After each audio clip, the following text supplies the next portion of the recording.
Do a kink slap. There's some. Look at a tongue, look at a tongue, look at a tongue. Anyway, I have a question for you. Mm-hmm. Does Theon Greyjoy smell? What do you smell about Theon? Oh my god, that's a crazy coincidence. Yeah. He Does fucking Theon... reeks. He fucking reeks. I think this is the first time you've ever gotten it. Yeah, that's a very obvious one. I feel like that's probably the most obvious one to me. Because he fucking reeks.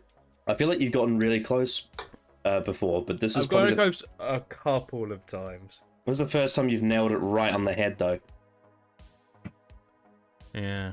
And actually, I don't think Adam or Jake have ever gotten it either.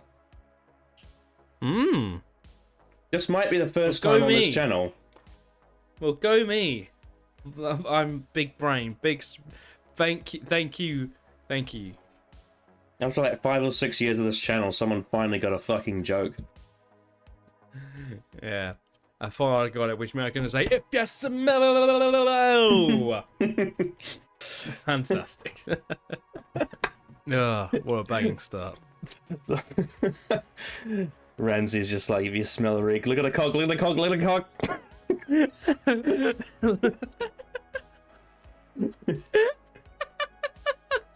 Welcome to day 16 of the Genesis of Androzani I've been calendar for 2023. We are doing if you smell what the cock is cooking. Dick the Cock Johnson. That's a reference no one's gonna get. No one's gonna get that reference. In season 3 with Ramsey wiggling the sausage around, just put the Rock's face on it with people's eyebrows. Anyway, we're doing our recap and rankings of season 5 of Game of Thrones, which was quite the season to review, I have to say. There was a lot of good, a lot of bad, and yeah, this we are further diving deeper into the dark places of the show, and yeah, that's how things are. So yeah, there's a bunch of full-length reactions on Patreon for the season, and all the other ones, so they're all available. I guess we should get started. What is your initial overview of season 5 of Game of Thrones? Oh, where do you start? But I guess overall, it's a massive downgrade in terms of the standard of the first 4 seasons. It's not abysmally bad. It has highlights, and there are 1 or 2 episodes that are generally, I would consider very, very of a good standard. One in particular.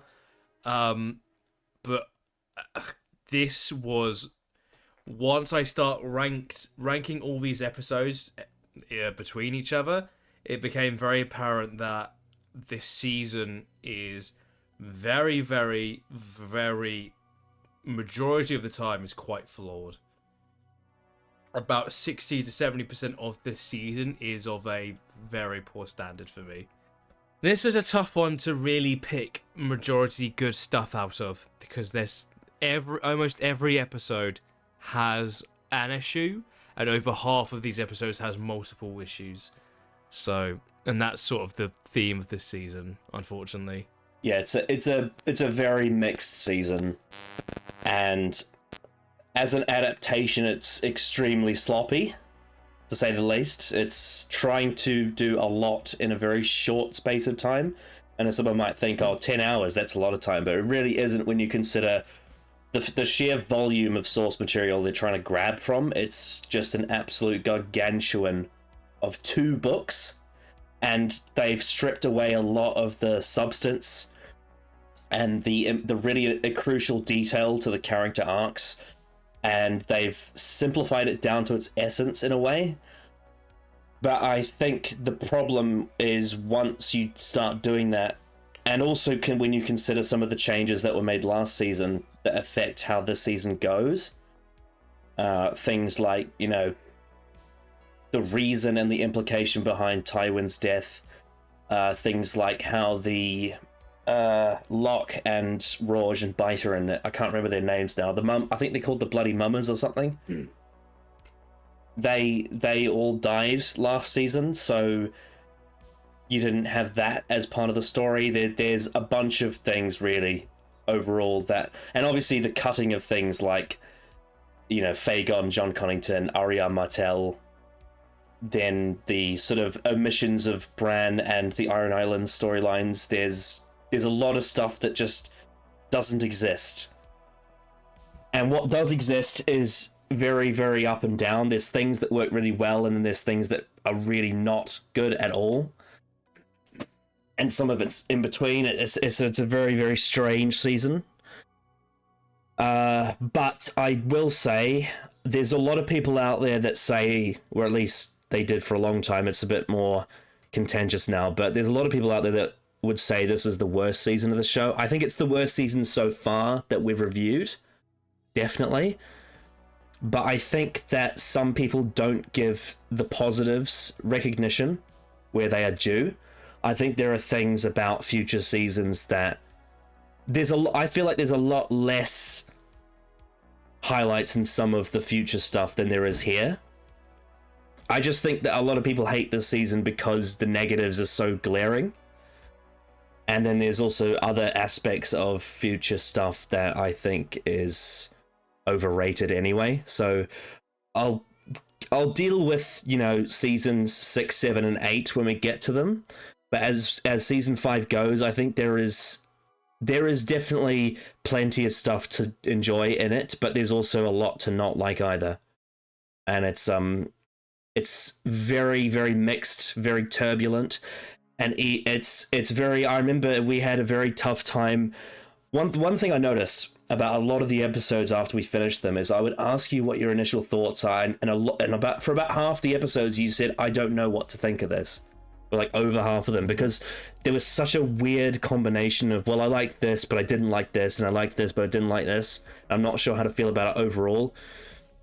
And then there was some stuff where on initial viewing you're like, I'm just a bit confused, and then we would have to kind of break it apart and sort of dissect it. It's a very strangely written story, and I definitely think that they made a lot of wrong decisions. And I think there's a lot of storylines this season that should have been, you know, they should have been told over 2 seasons, not 1. But a lot of this comes down to the fact that Dave and Dan wanted to finish up the show within a certain time period. But I think as an adaptation of A Song of Ice and Fire, and even as telling a story within its own TV show framework, I think that was a mistake. And if they didn't want to do all of that, they should have given the show to someone else. That's kind of my thoughts on it, is that if they didn't want to tell the full story as intended to their best of adaptation's ability, then they should have given it to someone else who was willing to make that long-term commitment. Because I genuinely think that this season would be a lot better if it was handled by people that wanted to stay on the show for longer and tell a much more developed story that earns its dramatic points. And I'll get into the depths of why that is when I get to the episode rankings, because there's a very specific reason why certain things are ranked in certain places. So yeah, that's sort of my initial overall thoughts. I think it's a very, very mixed bag. And I would even say it's quite a drop from season 4, which had its own issues. But I think season 4 was more good than it was bad, whereas this one was a lot more balanced. Would you say that's a fair consensus? Yeah, I'd say that's pretty fair as an initial sort of overview. Yeah, not the worst season of the show though. That for me is certainly not the case. I do think it gets a little bit too much hate.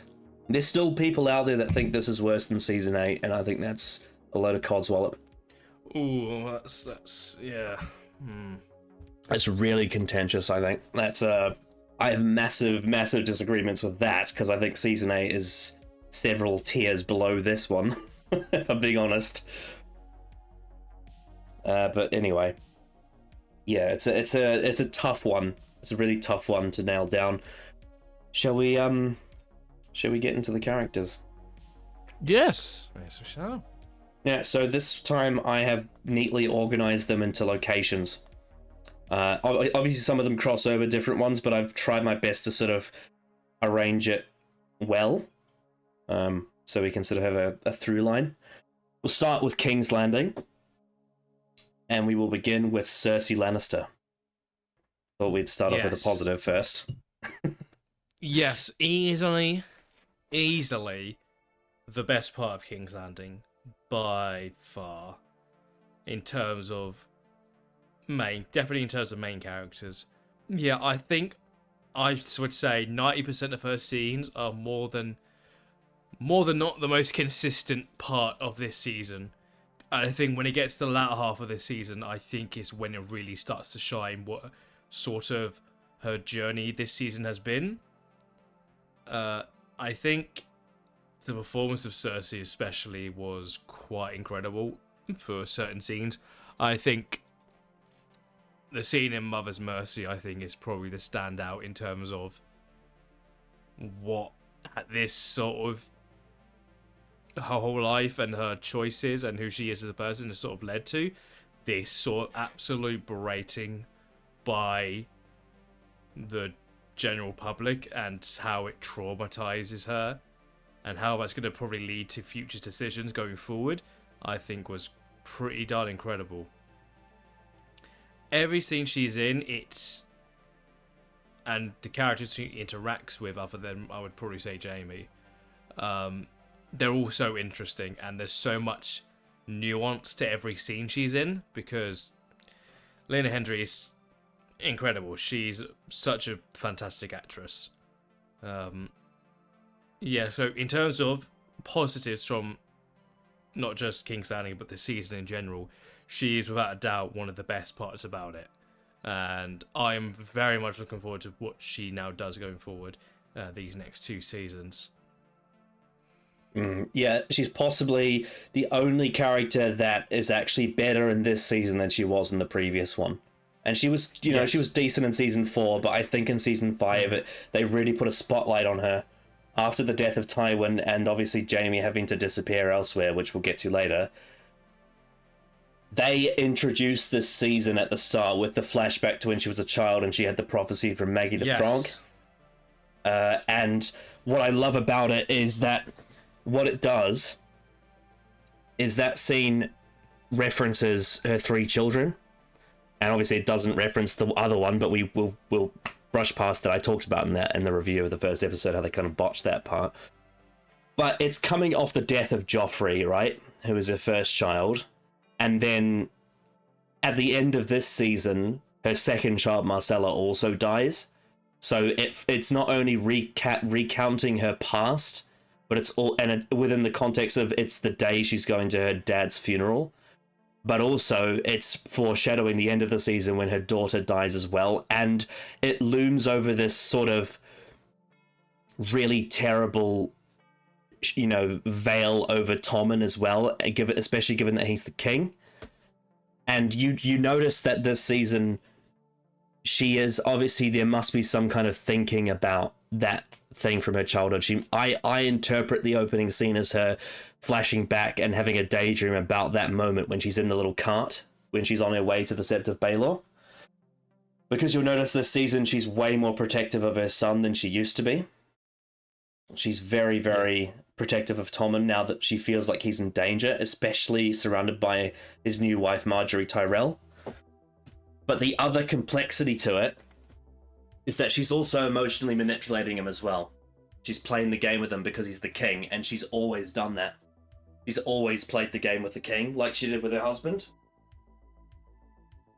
And that's a really interesting thing for her to have to sort of go through. And that is something that I think Dave and Dan have done very impressively, because obviously in the books Tommen is much younger and he's never really privy to anything, whereas in this season Tommen is actually very involved, especially emotionally. And I think that the whole thing of her manipulating her own son is really, really messed up, but it's also a really interesting way of handling Cersei. The way that Cersei goes about arming the Faith Militant, because she wants to sabotage the Tyrells, but then it backfires on her and she ends up getting taken into the prison herself, because Lancel Lannister lets the cat out of the bag, which is, consequences for what happened in the first season.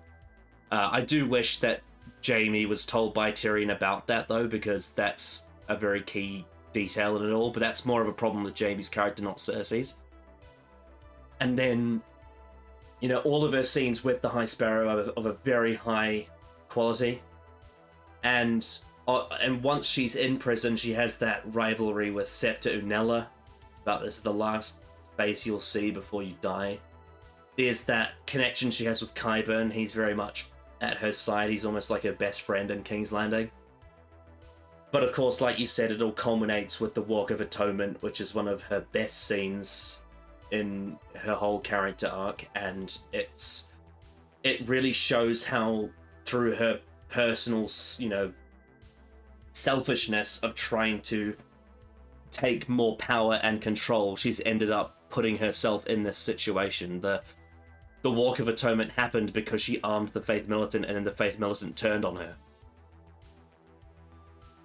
And I think she has such a grey complexity to her. The fact that she's able to not only do selfish, terrible things, but she also has a sympathetic side. Every scene she has with her son, like the way she feels very, tender about him, the way that she's almost softly begging Marjorie to look after him, the way that she's saying, please don't hurt my son. And things like when, Tommen is asking her, wouldn't you want to go back to Casterly Rock? And she can see through it that it's Marjorie's words coming out of his mouth. Very much his mother and his wife are fighting over him. But I just think, I think Cersei is a real highlight, and I think that she's one of the things they get very right about Season 5. I think she's exceptional, and as you said, Lena Headey's performance is top tier. I think the absence left by Charles Dance is very much filled here by her, and I think she does a fantastic job. So very, very satisfied with how they handled her in this season. She's like pretty much the only character that almost goes faultless throughout the whole thing. I think the one scene that I do think she fought like she drops a little bit though is the scene with Littlefinger. That one does piss me off a bit because it seems really weirdly slightly parallel to her character, but not quite in character. It doesn't make her seem as smart as she's supposed to be, but that niggle aside, I think Cersei is a massive highlight throughout this season. I think she's fantastic. Definitely. 100% agree. And that thing that George Martin said about having her majesty stripped away from her and seeing her, very bare and vulnerable. It's massive for her character. Yeah, definitely would say so. Yep.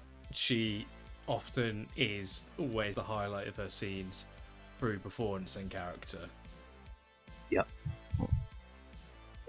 And I guess with that said, we should talk about Tommen the King, because I think he had a good season too. He did. I think Tommen as a character really sneaks up on you in terms of what they're doing with him. Because I think, especially in the early season, it was very much there was a lot of really good comedy with him just being so oblivious to what it means to be a king and to be a ruler. And I think as the season went on and we saw the manipulation of Cersei over Tommen and his sort of reactions to events that are happening around him, there's something very interesting about him where, despite clearly being a character and a person who tries to be quite kind-hearted, there's still that element of the Lannister name being a part of him, especially during the last sort of couple episodes we see.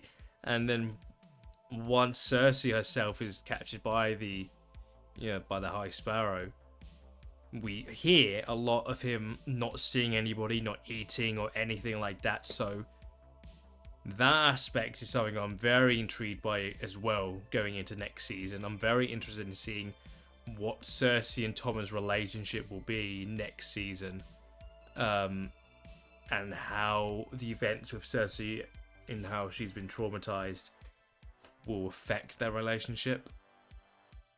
It's something that I'm very intrigued by, and so I think they did a very good job with Tommen this season, and I think it's something that's, again, probably one of the most consistently written parts of the season, with Tommen's character and what his journey seems to be so far. Yeah, there's a reason why in establishing his character in season 4 they have him with a kitten, because he doesn't have a lion's roar. He has a meow like a cat. He's not able to intimidate like the other Lannisters. And in a lot of ways, he is really the anti-Joffrey, and that's kind of what his whole position is. And the way he's so easily manipulated and swept up, like a puppet. I think it's really interesting how at the end of Blackwater, Cersei nearly killed him with Essence of Nightshade to protect him from the war. The fact that this has all happened, and he was nearly killed by his own mother at the end of season 2 is really quite interesting. But the sort of false relationship he has with Marjorie, he genuinely believes that he's in love and she's in love with him, but really it's all just Marjorie toying with him and using him. But yeah, I think there's two main scenes that come to mind with Tommen that really shine for him. Number one is the scene where he finds out that Loras has been taken, and so he goes up to the set on Marjorie's orders, and he demands to speak to the High Sparrow, and the Faith Militants say he's praying. And Tommen, instead of having them slaughtered and storming in there like Joffrey would, he backs off, which really shows his weakness as a king. And Marjorie loses faith and trust in him because of that, because she feels like even if she tries to use him, Tommen won't actually use his power to help her. And then the other scene that I think of is the scene where he yells at Cersei, saying, "I demand to have Marjorie released," and then Cersei gaslights him into saying that she had nothing to do with it, even though she had everything to do with it. Yes. It's a very, very interesting character, and I think Dean Charles Chapman really steps up this season. I think he improves his performance over the last season. I think he does really well here. Yeah, definitely. Yeah. I mean, funnily enough, he played one of the Lannister cousins that Rickard Karstark slaughters in season 3. The one that gets him beheaded by Robb Stark. So it was an interesting how they decided to cast him again. To replace the younger actor who played Tommen in the first 2 seasons. Interesting, yeah. But yeah, I think King Tommen was quite well used where he was used here as the puppet king, the most useless monarch of all time. And I just think it's so interesting how he's nothing like his supposed father, Robert. Like he's just, you look at Robert Baratheon and you look at Tommen and they're just nothing alike at all. But you also have to remember that Robert didn't care about his second and third child. He only cared about Joffrey, because Joffrey was the heir to the throne. Whereas Tommen and Marcella, he just had nothing to do with. Whereas Jaime was really the one who fathered them, because he is actually their father. So yeah, I think Tommen was definitely used quite well here. Then we have his wife, the Queen Marjorie Tyrell. Yeah, she certainly had an eventful season, and I think there were a couple of highlights here and there. Overall, though, I felt this wasn't her best, I don't think, character-wise. Yeah, I think season 3 is probably her peak. Yeah, because of her sort of trying to guide Joffrey into certain ways to get what she wants. That is sort of... It's not as compelling, unfortunately, and mixed with the fact that I don't think they really used her enough this season. I think her highlights are sort of in the small scenes that she has with Cersei, sort of. Yeah.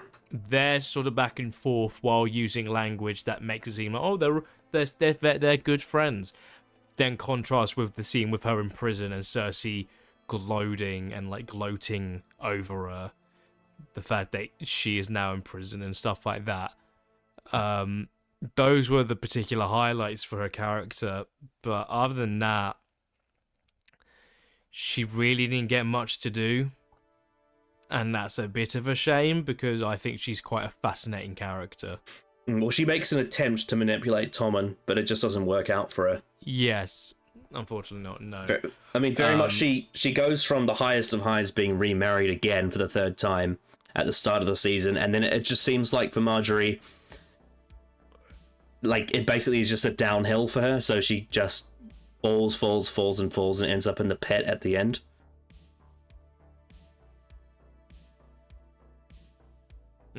Yeah.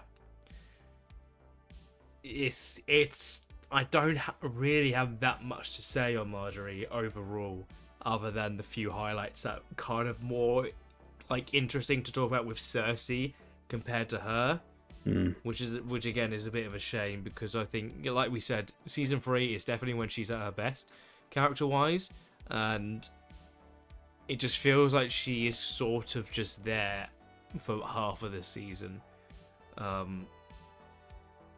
I'm hoping next season, perhaps with the conflict of Cersei and her still being in prison, her brother still being in prison, there's definitely potential still to do some good stuff, definitely.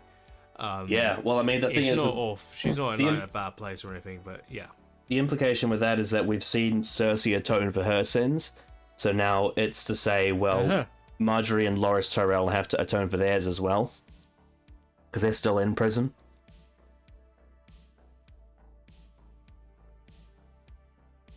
That makes you wonder, will they confess to the High Sparrow?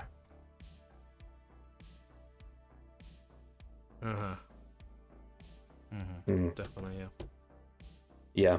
There was only one scene with Marjorie that really pissed me off, and that was in the first episode.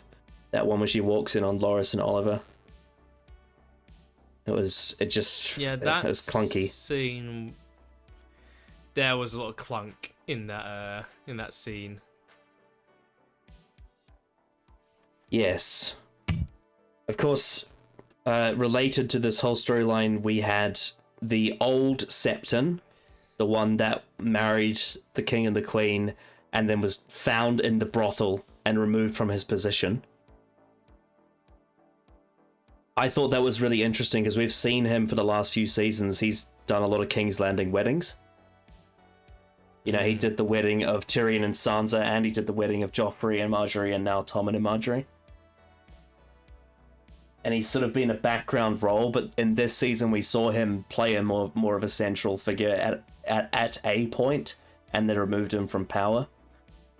I thought that was an interesting little persuasion, and that then led into the next character I want to talk about, who's also one of my favorites of the season, and that's the High Sparrow, who's played by Jonathan Pryce.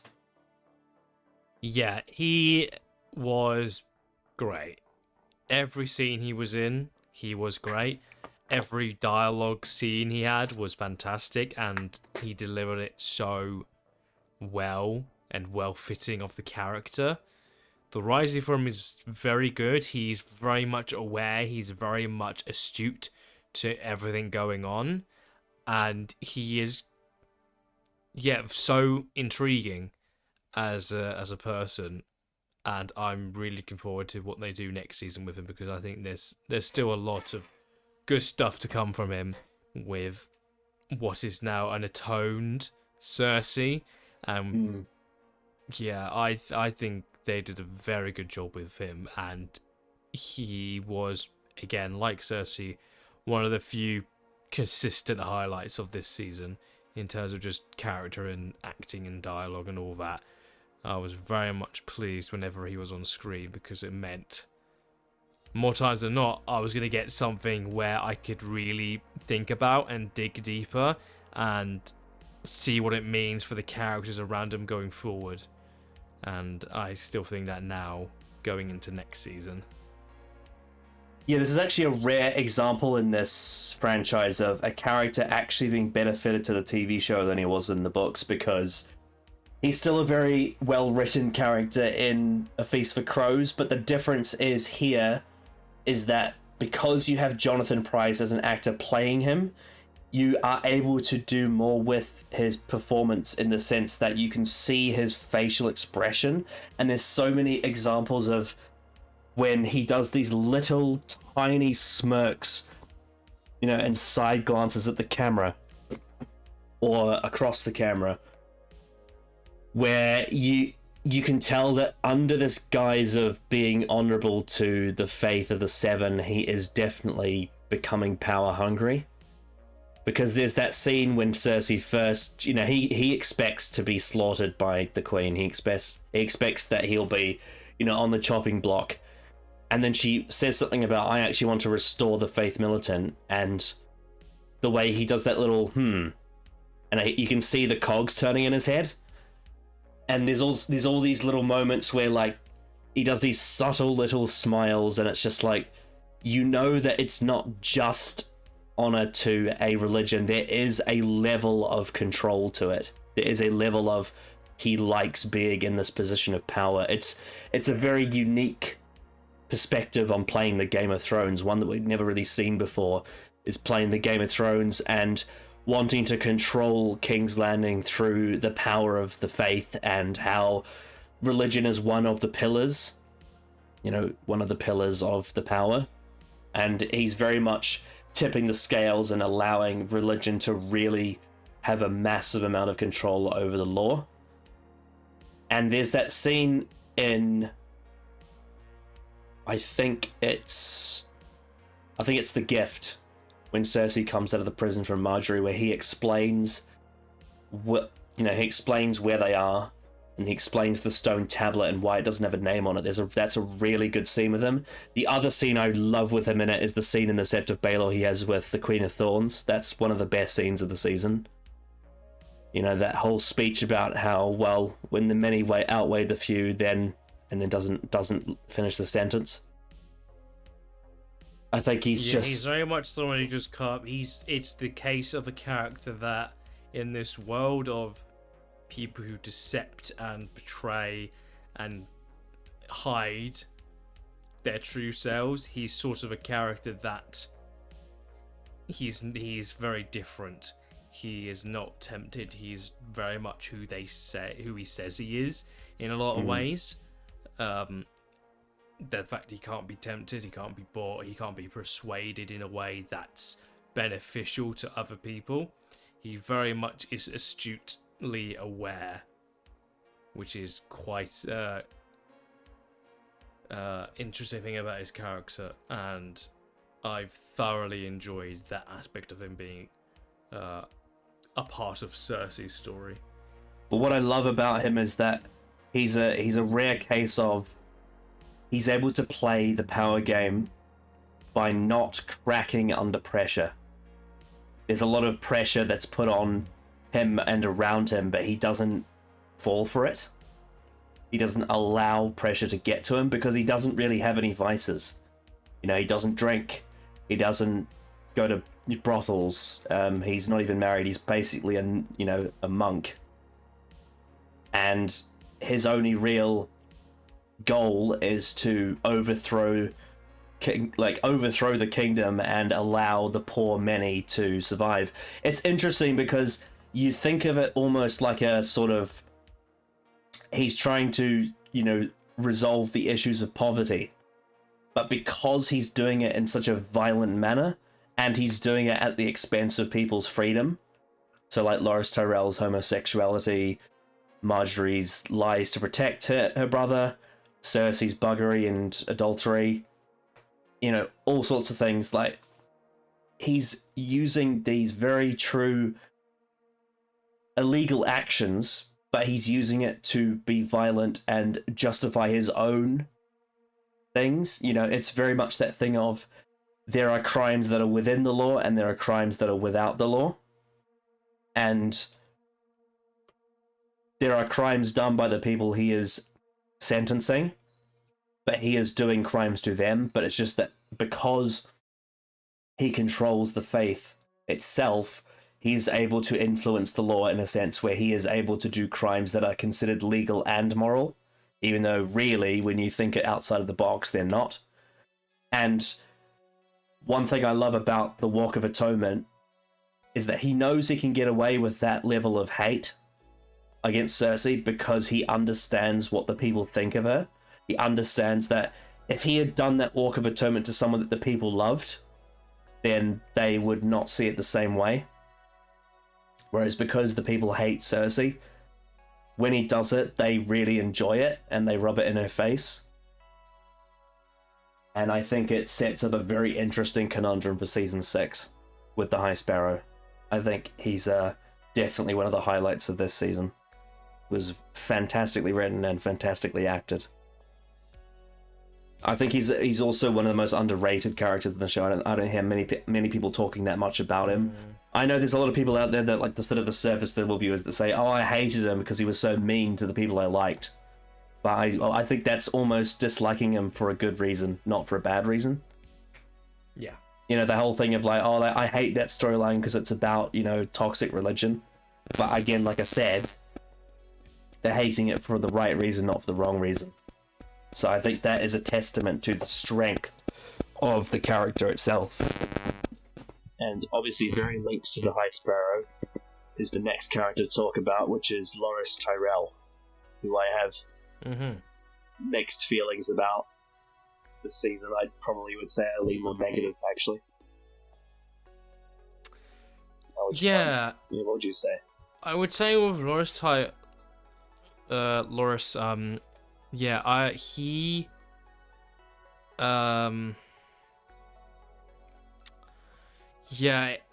don't have.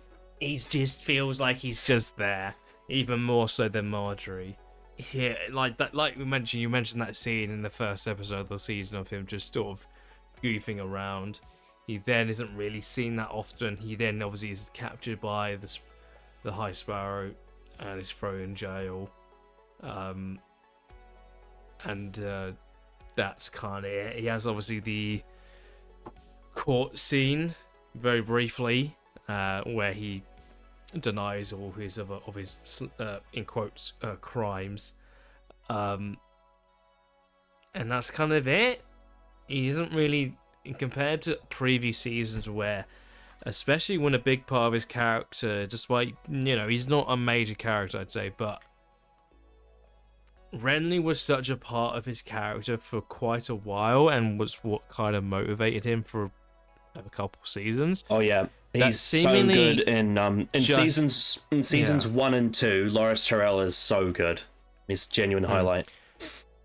Now it just kind of feels like that's not a part of his character anymore, and that's something that they're just not really addressing or even considering.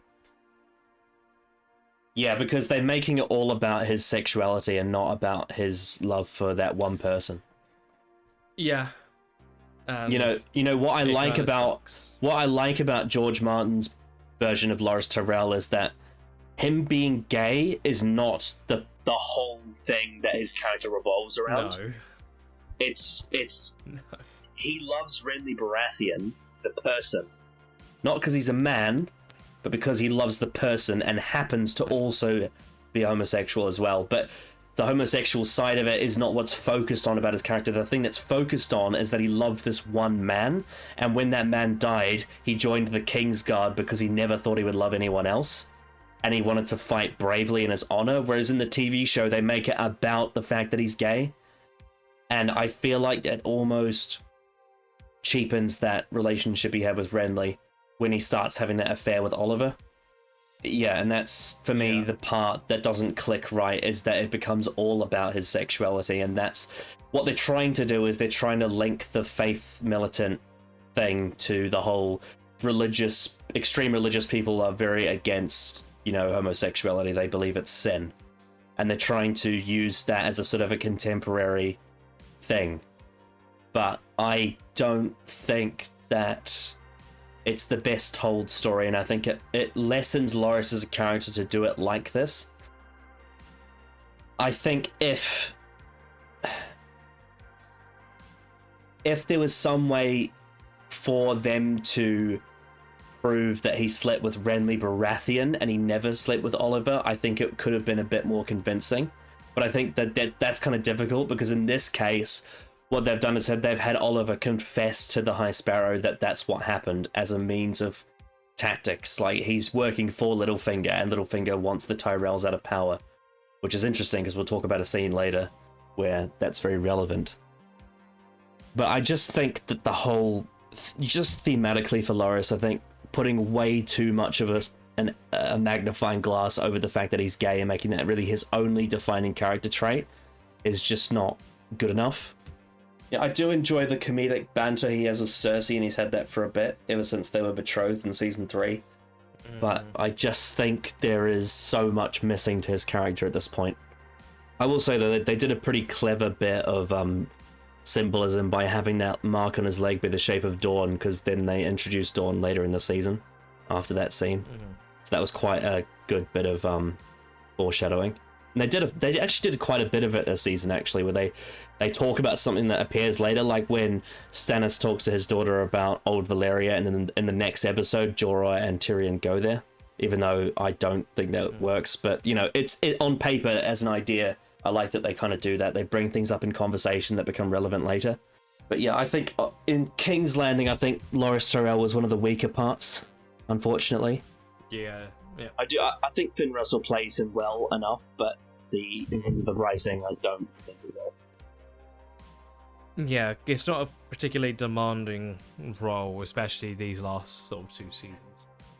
It's a shame, because my favourite scene with him is actually a deleted scene from season 2 after Renly's death. There's a scene he has with Marjorie where he's standing next to Renly's armor on a stand, and they cut it from the episode. It's a shame, because it's a really good scene. On the other side of that, we have a character who has returned since season 2, and I think they did a brilliant job with him, was Lancel Lannister, who's been repackaged as a sparrow. You give your thoughts on Brother Lancel. Yeah, I thought it's a very, very different turn than what I was probably expecting, because in a weird way, I didn't notice that he was gone for the last 2 seasons. So when he first appeared, I was very taken aback by a sudden change in look and sort of presentation. And I feel like it was a great sort of introduction to what King's Landing eventually would become, with those group of characters, and the sort of slow transition to the High Sparrow and his interaction with Cersei. So Lancel, he seemingly is on a very different path now, and yeah, I'm very intrigued by it, and I think the performance was quite good, because you can tell there's a very big change within the character. Oh, he's found his balls now. He's actually found his balls. Yeah. But yeah, I would say that I was relatively impressed by what they did with him. Yeah, it's interesting. He's quite a minor character in the show, but when you think about it, he killed Robert Baratheon, and he got Cersei imprisoned and atoned. That's pretty major when you consider the implications of that. His actions have led to major characters having a lot happen to them. Yeah. Yeah, and I think one of my favourite scenes in terms of acting from him was the scene that he had with Littlefinger. there's that scene where they meet in the courtyard, and the way that Lancel is able to, he's at this point, because he's under the faith, he's able to match anyone's intensity because he's so dogmatic to the High Sparrow that he doesn't feel like he has any fear anymore. I think it's a really interesting thing, because in finally gaining his confidence, he's gone to a very violent path where he's now and I think it shows a deep insecurity within him, because he's now decided to hate everything he used to be. He hates pathetic, people. He hates people that disobey the rules, that sleep around. He hates Lannisters. He's cut his hair short. He no longer has the blonde locks. He's a very short-haired monk. And the brutality as well, the way he had that the seven-pointed star branded into his forehead is absolutely brutal. It's a very interesting change for him, and I think they did a really good job with Brother Lancel. Of course, we also had his father, Kevin Lannister, who doesn't appear as much in this season, but I think the few scenes he get are actually quite good. There's that small council scene where he absolutely destroys Cersei and burns her to the ground with his words, and storms back to Castle Rock. He's a character that is, while compared to other characters, he is not as charismatic, but he's very much a straight man who is, he's not a stupid person, he's not dumb. He can see through bullshit quite simply. Yeah, he's a battle commander. That's his strength. Yes. And he's seen Cersei grow up since she was a child, and he doesn't have that bias that Tywin had towards her, being, his daughter. He doesn't have that emotional connection, because Tywin would get very emotionally frustrated with her because it's his own daughter. You're my daughter! Whereas Kevin doesn't have that connection. He just sees her for what she is. And I think he's one of the only characters that can just expose her. And as Cersei tries to, word salad him, and he's just like, no, actually. You are pathetic, and I'm going back to Castle Rock. It's funny, Kevin and Cersei have one of my favourite scenes from the books. There's a scene from Feast of Crows that they have an argument with each other. It's an absolutely brilliant scene. The dialogue is very strong. Kevin Lannister is a character where they've removed quite a bit of his stuff. He didn't appear at all in seasons 3 or 4, just like Lancel. Now in A Storm of Swords, he is the one that visits Tyrion in prison, whereas in the show it's Jaime. And I think actually it would make a lot more sense if it was Kevin. But I guess they wanted to have that whole thing of Jaime and Tyrion's brotherly love or whatever. They wanted to have Jaime say, don't mess it up, and then Tyrion messes it up when he has the big rant. But I think I would have liked to have seen Kevin Lannister in season 4 during those trail scenes. I think it would have been... Yeah, definitely. It would have worked, because it's a bit more... Kevin, as you said, is a straight man. He's a very logical thinker. And he wouldn't have the emotional sort of drawbacks of Jaime. But it is what it is. They decided that people have a lot more investment in Jaime than they do Kevin, so they decided to have him in those scenes. Briefly, we didn't get a lot of her, but we got some brief appearances from the Queen of Thorns, Olenna Tyrell, and as always, she was fabulous. Great scenes. Her scene in particular with the High Sparrow, as we previously mentioned, was quite excellent, because it's such a rare sight to see her flustered in a way, to see her not have really that much control of a conversation. And it's quite unique to see, with a character that would make sense for that to be the case. Yep. So, but yeah, as always, whenever she is on screen, she's heavily and very much entertaining. Yep. Have you ever farmed the fields? Have you ever reaped the grain? And she had nothing to say. Because she is quite privileged. Yep. Privileged. Yep, she's able to use her wealth to have her servants do all her work for her. And we've seen that throughout the show, you know, the way she's like, get me the cheese platter now! She's very commanding of her servants. She is, and very, very, very straight to the point in a lot of ways. Oh yeah, she's too old to bullshit. You know? And obviously she has some of the best one-liners as well, like when she first appears in episode 6, she goes, oh, you can smell the shit from here. Yeah. Just very unfiltered humor. And like, I love the way Cersei just gaslights her, saying that she had nothing to do with it, and then the moment that Loras and Marjorie get arrested, Cersei smirks at her. Very much just like, I'm getting a one-up on you. There was one other scene with Olenna, but we will get to it when we talk about the next sort of area of characters, because there's a bit of a crossover that happens. Grandmaster Pycelle, I think he doesn't get much to do this season. It's probably the least he's had so far. Yeah, he's very much only in like a handful of episodes, and even then those scenes are very limited in terms of having him do anything. Well, the thing is, I don't really have that much to say about him. He's been relegated because Qyburn obviously has taken his place. Yes, within story, yeah. Yeah. And he's mainly just used for comedic relief, I feel like, in the small council scenes mainly. Yeah. Mm-hmm. And I think at this point, after this season, with the very little screen time, very little purpose, I think Julian Glover was saying to the showrunners, I don't think it's like, what's the point of me continuing this role if like I'm just going to be standing around?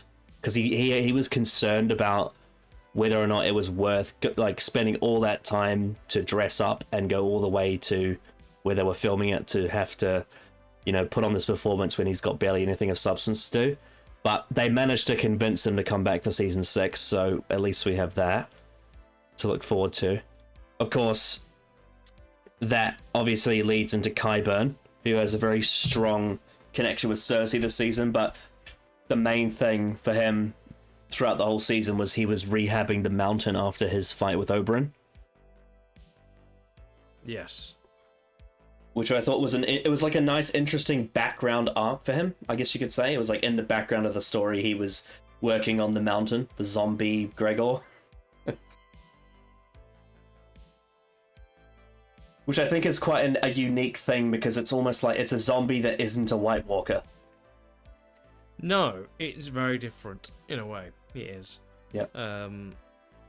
Yeah, I always find Qyburn quite interesting, and he's very, very sly, and he very much keeps to himself in a lot of ways, and him just sort of in his fascination with what he does, the performer always does such a great job with selling that. Again, I think it's so... I've mentioned this quite a few times, but the cause and effect with his character is fascinating.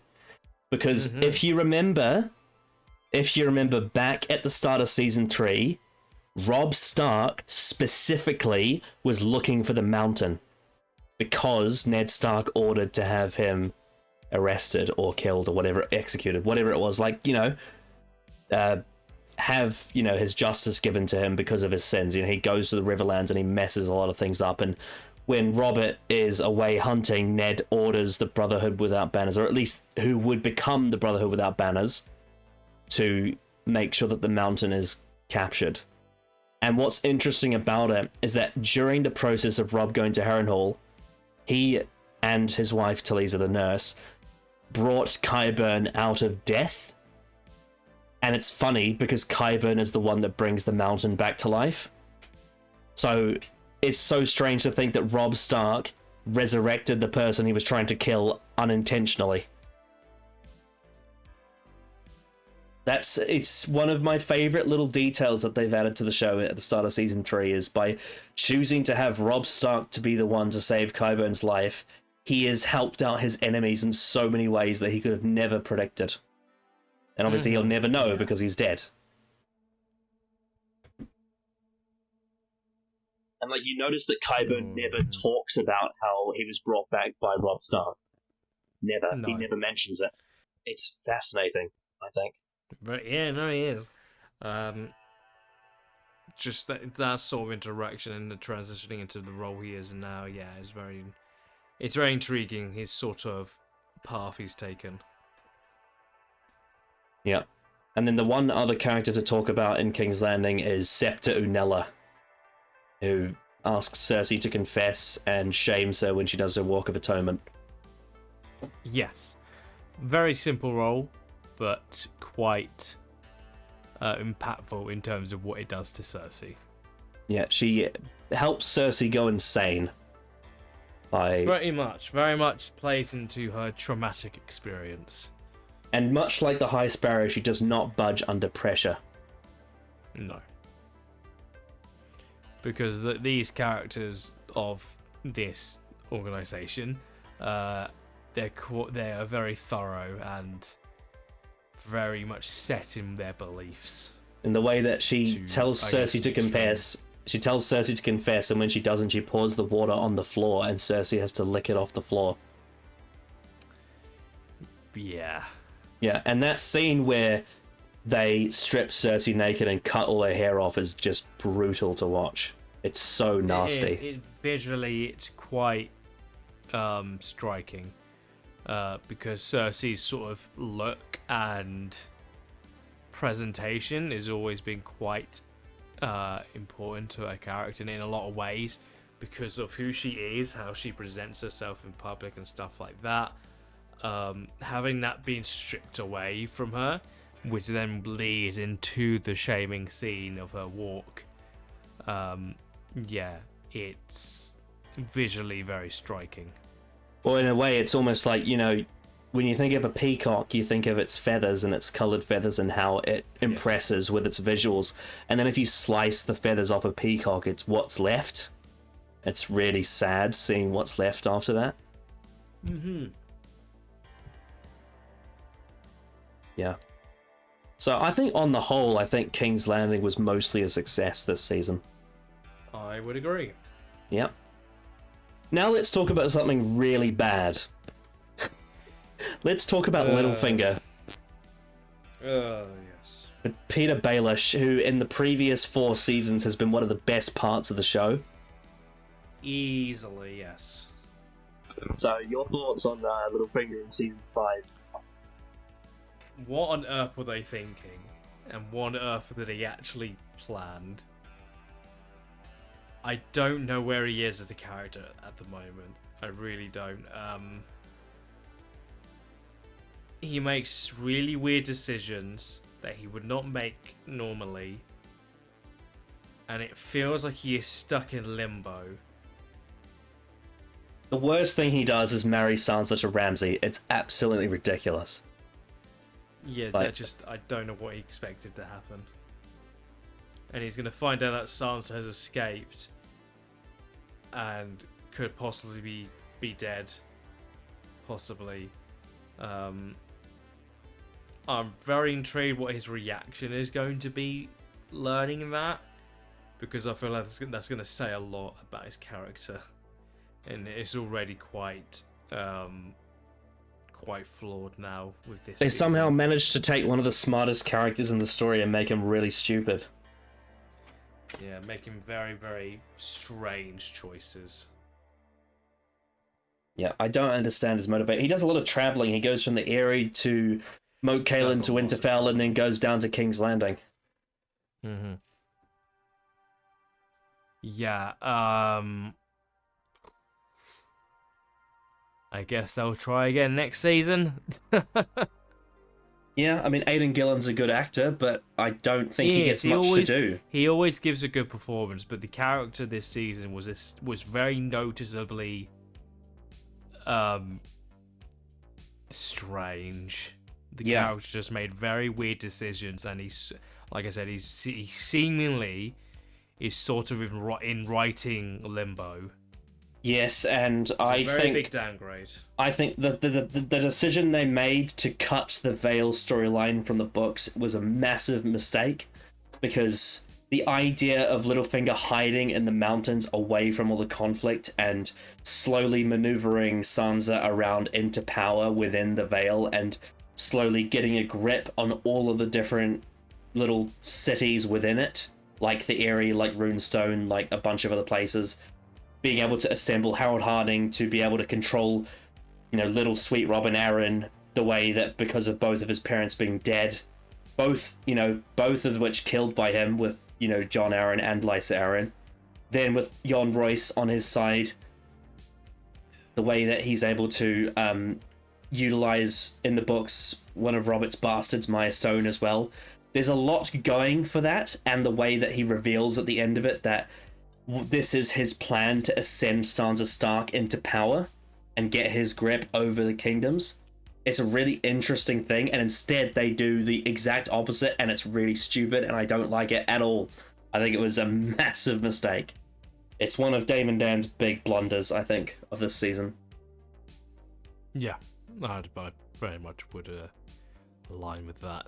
Like, he went all the way to the area in season 4 to kill Lysa Arryn, and now he's taken her away from the area. What was the point of doing all that in the first place? His motivation is confusing. He has those scenes with Roose Bolton and the scenes with Cersei, and I don't understand where he's going and what side he's on. He also had the scene with Olenna Tyrell in the brothel as well, where they discuss about the fact that they helped kill Joffrey together.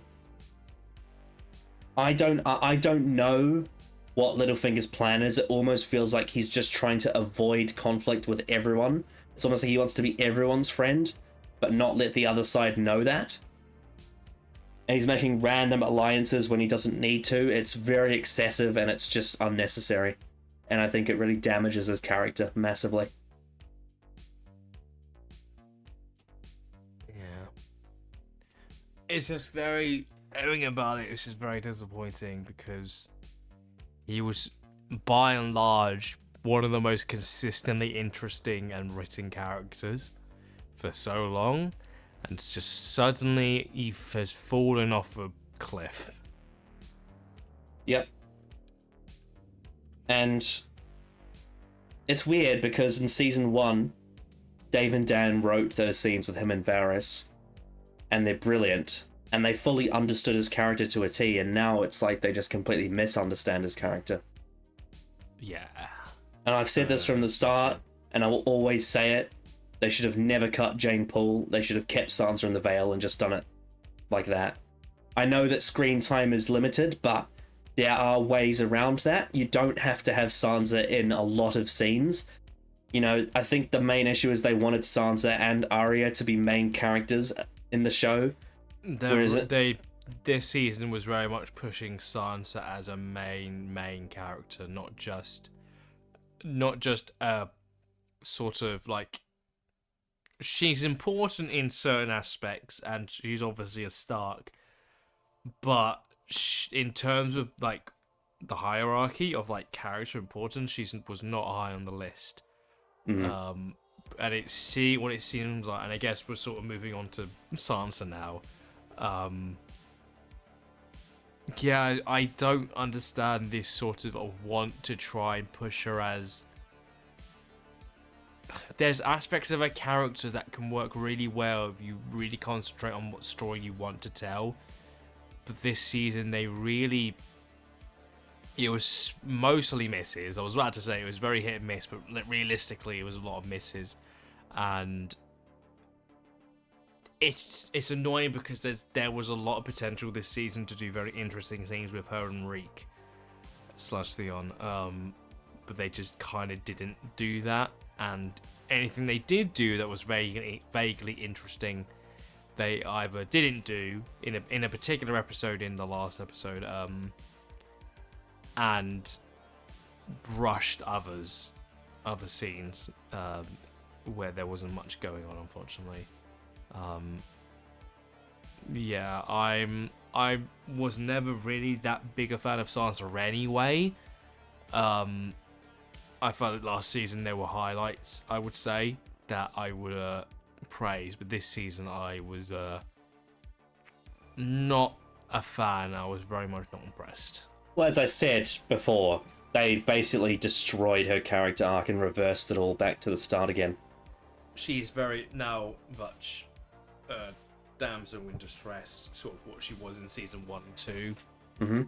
She was a character that evolved and grew, and whilst she obviously would still have those sort of traumatic experiences on her mind, it feels like it's very much a revert back to season 2. Well, the thing is also is that yeah. her relationship with Joffrey was really well done, whereas her relationship with Ramsay just feels very forced. It's very forced. It feels like they're trying to recreate it in a strange way. They're trying to recreate it, but it's not the same. Mm-hmm. And like I said, you need...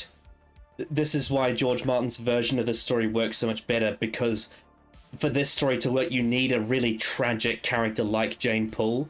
Having Sansa Stark in that position is so... It's so in contrast to where her character had been going in the previous season, that it just feels so backwards. And like I said, forcing Littlefinger to give her up to Ramsay is just the most stupid, illogical decision that makes him look really dumb, and you question what he's trying to do, because it's very established that he loves Sansa.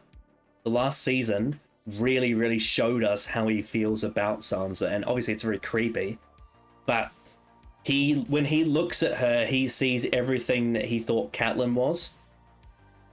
You know, he's transferred that need onto her now that Catelyn's dead. And by giving her up to the Boltons, I just don't understand what he wants. And it's very much they just forced in something that shouldn't be there. And I blame them for not making the choice to feature Jane Poole more when Sansa was in King's Landing. And not having her as part of this Winterfell storyline, and having Sansa in the Eirich popping up every now and then. She doesn't have to be in every episode. Just have her every now and then pop up for a few important scenes in the background. You don't have to have an excessive amount of her. It's not necessary. So yeah, I think they massively butchered her character arc, and I just think it was a terrible decision. Let's talk about the next character who I have really mixed thoughts on, and that's Reek, Theon Greyjoy. Yeah, and I would very much echo that statement. Again, it's the same sort of thing where I think even more so there's always a lot of really great potential with Theon, sort of his sort of story and what he's gone through during these last couple of seasons. I mean, when we did the season 2 recap, he was your favorite character of that season. Yeah, definitely, because he went on such a lot was going through his mind. He went through a lot and made a lot of bold choices. And these sort of last couple seasons, in terms of like karma in a sense, and sort of how that's affected him and changed him mentally. What I was very disappointed by was the very much rushed aspect of him breaking out of the sort of Reek role and sort of reverting back to Theo. And now, technically, we haven't had a scene where he sort of reflects on what has happened to him these last 2 seasons under Ramsay's boot. However, it is very much clear to me that they very much rushed his sort of breaking or out of that Reek persona by very limited scenes of Sansa. That again, like I mentioned briefly, they very much rushed the potential of those scenes. We only got very small bits that were quite intriguing, and it's quite disappointing what they've done but with the, I guess, this season and just in general with him. He's not ruined. There's still a lot of potential, and there's a lot of fallout that can still be quite good. I'm just quite disappointed with the aspect of the breaking out of the Reek sort of circle, in terms of specific things that I was not happy with. Yeah, they they did the stuff that I really dislike. What they do with Daenerys a lot in the show is that a lot of the sort of journey of him breaking out of Reek happens in A Dance with Dragons when he gets to Winterfell, and none of those scenes exist in the show, and therefore you don't really have that internal monologue of what has happened to me and why it's all happening, and he has flashbacks and all that. You don't get that beautiful scene where he puts his ear up to the weirwood tree in Winterfell, and you know, you don't get that bit where he hears Ned's voice. You don't see the whole thing of the farmer's boys and him questioning whether or not one of them was one of his sons. You don't get that great chapter where he feels like he sees a ghost in Winterfell. Like, there's so many things that they cut from his journey back to Theon Greyjoy, and him, you know, in a dire emergency needing to escape the castle with Jane. With here, it was very on the bounce, and Sansa kind of talked him into it, but you don't get that really great journey. And as you said, because of that, it feels very rushed, and it doesn't feel earned in the way that you would want it to be, given how much Theon has been through as a character. But the one thing I will say is I think Alfie Allen's performance, as always, was spectacular. He's one of the best actors in the show. He plays a very demented and very disturbed role, and I think I love that scene where Sansa finds him in the dog kennel and he's just cowering on the floor. That's a really good bit of acting.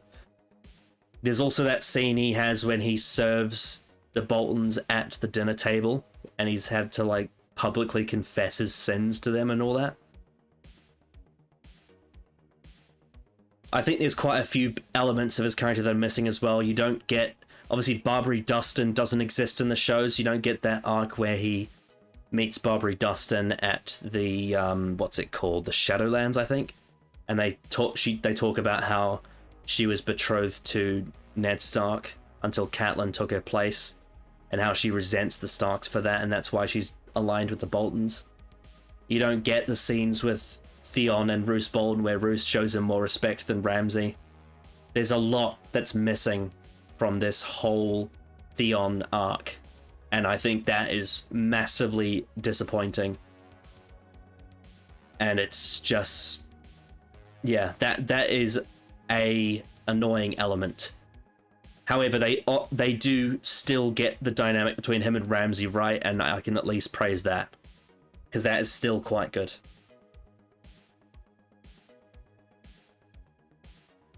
You know, yes. That's that scene where Theon gets on his knees and he thinks he's about to be punished, but then he has his hand held. Is very manipulative. Yes. Mm-hmm. Those are aspects of that are still working with that sort of interaction between them. Yeah. Yeah, and the whole thing of him seeing Sansa and wanting to hide from her so she doesn't see him the way he is, and he knows that she thinks that he killed Bran and Rickon when he didn't, and then he has that whole scene where he confesses to her, but he doesn't want to say it because he knows that Ramsay doesn't want him to tell her that. It's an interesting whole thing of the way he fears that the outcome of what will happen if Ramsay finds out what he says and does, and there's that bit where he betrays Sansa and she tells him to light the candle and he tells Ramsay. Mm-hmm. Yes, that is particularly one of those rare scenes where I do think is very strong. Yeah. So that brings us to Ramsay Bolton, who becomes a lead character this season after being a background character in the previous two. Yeah. Ramsay was quite hit and miss this season, I would say. I think his best scenes are his scenes with his father. That's correct. Quite easily. His best episode Those interactions he has with them are easily the best. His best episode is Kill the Boy, which is episode 5. And then his worst episode is the one that happens right after it, which is when the wedding happens. Yep.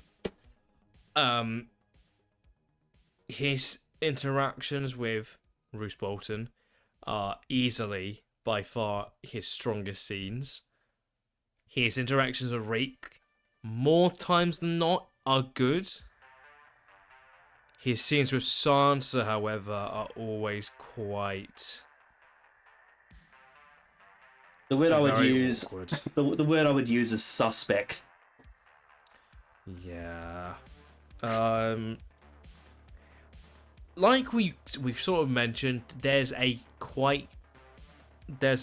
parallel to Joffrey that I feel like there is an idea there that could be executed well. They just didn't do that. I think they quite badly fumbled the bag with Ramsay and Sansa. And it didn't really lead to anything in particularly intriguing. Only one or two scenes I would say work. The scene where Ramsay has skinned to death an old woman who was in a previous episode talked to Sansa about saying they're still friends in the north for Starks. It was those rare scenes where I think his sort of psychotic nature works, but most times their scenes together don't really hit, and the element of the sort of, I guess, crazy girlfriend we'll talk about in a bit, I guess, that also lingers around these sort of scenes that... Oh yeah, Miranda. That don't really work either, and it obviously leads to that quite bad scene in Winterfell between Sansa and her. By Bran's Tower. Yeah. Massive missed opportunity not showing the battle in Oh the my final god. episode. Dude, everything with Ramsay and Stannis just pisses me off. Everything with the whole 20 good men, sending them to his camp and then not showing the battle, having him on the field, wipe his sword clean. Fuck that. I hated it. That was so bad. I think the entire scene, I think that entire aspect of them making those choices anyway is stupid, but if you're gonna have the battle at this point, you have to show Stannis and Ramsay interacting, because I think there is something there that could be quite intriguing, and to see Stannis fall to this sort of psychotic sort of potential leader. There's something there, but no, they don't show it. We don't even see Ramsay really fight at all. We just see him stab someone who surrenders, because he's of course very, very evil. It's a real shame, because I think Ramsay is a character that I want to like. I want to like Ramsay. I want to like this character, but this season I think has really put him off the boil, I would say, with interacting with anybody else other than his father, because obviously those are the more interesting parts of his character, where him being a former bastard, now full-blown Bolton, and that sort of in those interactions with his dad, I think are by and large his most intriguing scenes, because it always those are sort of his inner monologue, like motivations in a way. Yeah, and there's this whole speech that they've cut where Ramsay talks to his Bolton men about what reek means to him, and the word reek, and it's not in the show, and it cuts a bit of a interesting element of his character. The other thing that's really missing massively from the whole Winterfell plot is the phrase, because there's no phrase in Winterfell this season, even though they should be after the Red Wedding. You would think the wedding of the Ramsay Bolton and Sansa Stark would be very relevant to the Frey family. Obviously, Walder Frey's not going to be there because he's too old and he wants to stay at the Twins. But you would expect the Freys to be invited. And a lot of them aren't there, because they've decided to cut the Wyman Manderley stuff. So they don't have the Frey element. That was disappointing. Yeah, Ramsay is... that again, they're trying, because Sansa Stark is the character they've put in Winterfell, they're trying to lean too much into the let's make him another Joffrey. Whereas I think that's a mistake. I think making him not like Joffrey is what you should be doing. Making him a different kind of character. And like you said, it's very mixed. I think the actor definitely looks like he's having a lot of fun, though. For sure. Oh, I imagine he is. Yeah. I imagine he very much is. That whole dinner, that whole table conversation where he makes everything super awkward was very funny. But then, of course, his father drops the bomb on him about how he was conceived and what happened to his mother. Yeah. Which obviously brings us to Roose Bolton. Yeah, you give your thoughts on Roose Bolton this season. Very much a lack of screen time, which is quite strange. Yeah, which is kind of I kind of enjoy whenever he is on screen. He has a certain presence that's quite unique. He sort of fools you into thinking as quite a normal person in a strange way, but when you hear him talk about his sort of thought process on things and his past, he is also quite deranged in a way, and is very psychotic in a lot of ways, and you see where Ramsay sort of gets those sort of inklings from. So yeah, I kind of wish he was around. I just kind of wish he had more screen time this season, because again, I'm very intrigued by his interactions with Ramsay, more so than anything in Winterfell. What's interesting about it is that, you know, Roose Bolton is an emotionless psychopath for the most part. Yes. What I think is so interesting is that his wife is so nice, and she's very naive, and they're two very different people. I said that they didn't have the phrase this season. Obviously, they did have one. They had his wife.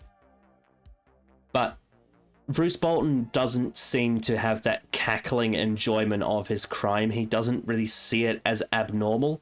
He just sees it as it is the way it is. It's not until you get to that scene where he discusses with Ramsay what happened to his mother that you start to see some of that sinister side of I did that to her, and he sort of smugly goes, I'm very impressed with myself that I was able to hang your mother by a tree. Like, it's very messed up. But this season is very much a transitional one where it's now that we're here, what do we do? So it's the holding pattern of, we have the food for the big feast in the Shadowlands. My wife is going to have a child and an heir, and that is a threat to Ramsay. Roose Bolton betroths him to Sansa Stark, which obviously for Littlefinger is dumb, but for Roose Bolton's side it totally makes sense why he would want that. Obviously in the books he believes that he's betrothing him to Arya Stark when it's actually Jane Poole. That's the lie, at least.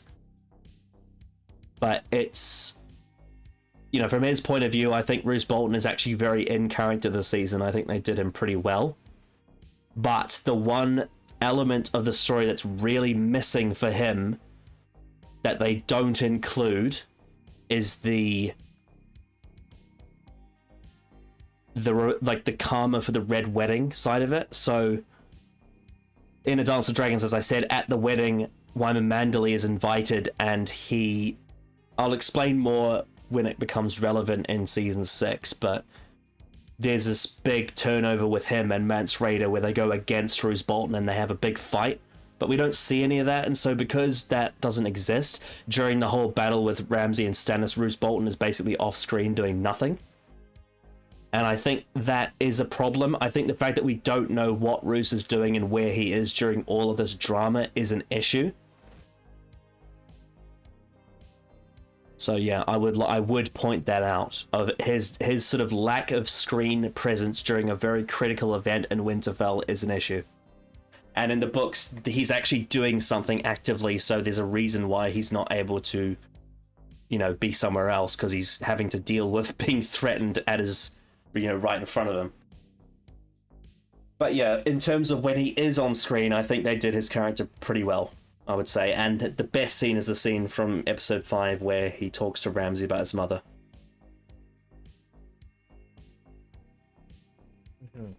What do you think Definitely. of Walder Bolton, the wife, her sort of position within the show in this season? I guess I don't really have that much thoughts because I don't think they really gave her that much to do. She's sort of there to give sort of fun interactions with, you know, the polar opposite kind of people like Ramsay. It's weird to think that Walder Frey is her father. She's so different to her father. Yeah. Yeah, I don't have that much to say on her. I don't know if she'll appear more so in the next season or so, but I guess we'll wait and see what happens with the Boltons. Yeah. In future seasons. There was that line from the end of season 3 where I think Roose Bolton said something like, "I have a nice fat bride for myself." And then there was that funny moment where Ramsay says to him, like, "How did you get her pregnant?" Like, it was really, really edgy humor from Ramsay. Because she's quite big from their perspective. They are quite Yeah. rude. Yeah. I feel bad for her. She's just you know, she's been put in this situation. Yeah, and really the only thing that's going for her is she's just like, "Oh wow, I'm being married to a powerful lord and I'm going to have a child. This is so exciting. My son is going to be the heir to Winterfell, maybe." Like she feels like everything's on the up and she can't really see all the negatives that are around her. And I think part of that is because she's grown up in the twins. She's been in such a toxic environment that this is normal to her. But there are moments when Ramsay is being very extreme on Reek that I think she sort of starts to go, "Hang on a second, something's not right here." Yeah, we've already sort of discussed Miranda. You know, she had a jealousy with Ramsay that she's always had. This was very lame. Almost every interaction was quite lame. I think the problem with Miranda is that she's so singular. She only has one character trait, and that's jealousy. Yep, and it's not very intriguing when compared to a lot of other characters in the show. So, yeah, it's not something you particularly care about when it's this one note and one dimensional, unfortunately. Imagine if she was part of the battle and she was using her arrow alongside Ramsay. So that would sell more of their sort of chaotic energy with each other. Man, the thing that sucks about it is, like, imagine if we'd gotten a face-off between Stannis and Ramsay. Like, what that conversation would look like. Yeah, that's what I'm saying. That's what I said. Like, the fact that sort of interaction, which is quite unique and not something you would probably expect when thinking about how different these characters are. Yeah. There could be something in that. And, like, if you had a conflict where Brienne has to decide to side with Ramsay, like, it would be such a weird thing, right? Wow. You know? Yeah, that seems to be a running theme with her character not being able to actually live with consequences of making those types of choices. You know, if you had Ramsay say, "I know who you are, and I know you're..." Because obviously, you know, his father, Roose Bolton, was very connected with Brienne in season 3. And understanding who she is and what she's about. Yeah, you have Ramsay recognize her from the fact of... Yeah, you must be Brienne the Beauty, which triggers her back to that Renly Baratheon story.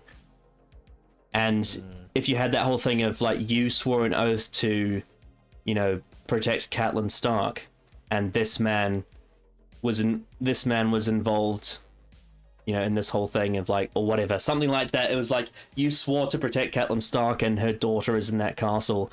You must protect this castle from this foreign invader. I think what he would do is bring up the fact that she failed both Renly and Catelyn. Trigger her. That's the sort of thing that he would do. Make her make a mistake, you know, in that regard.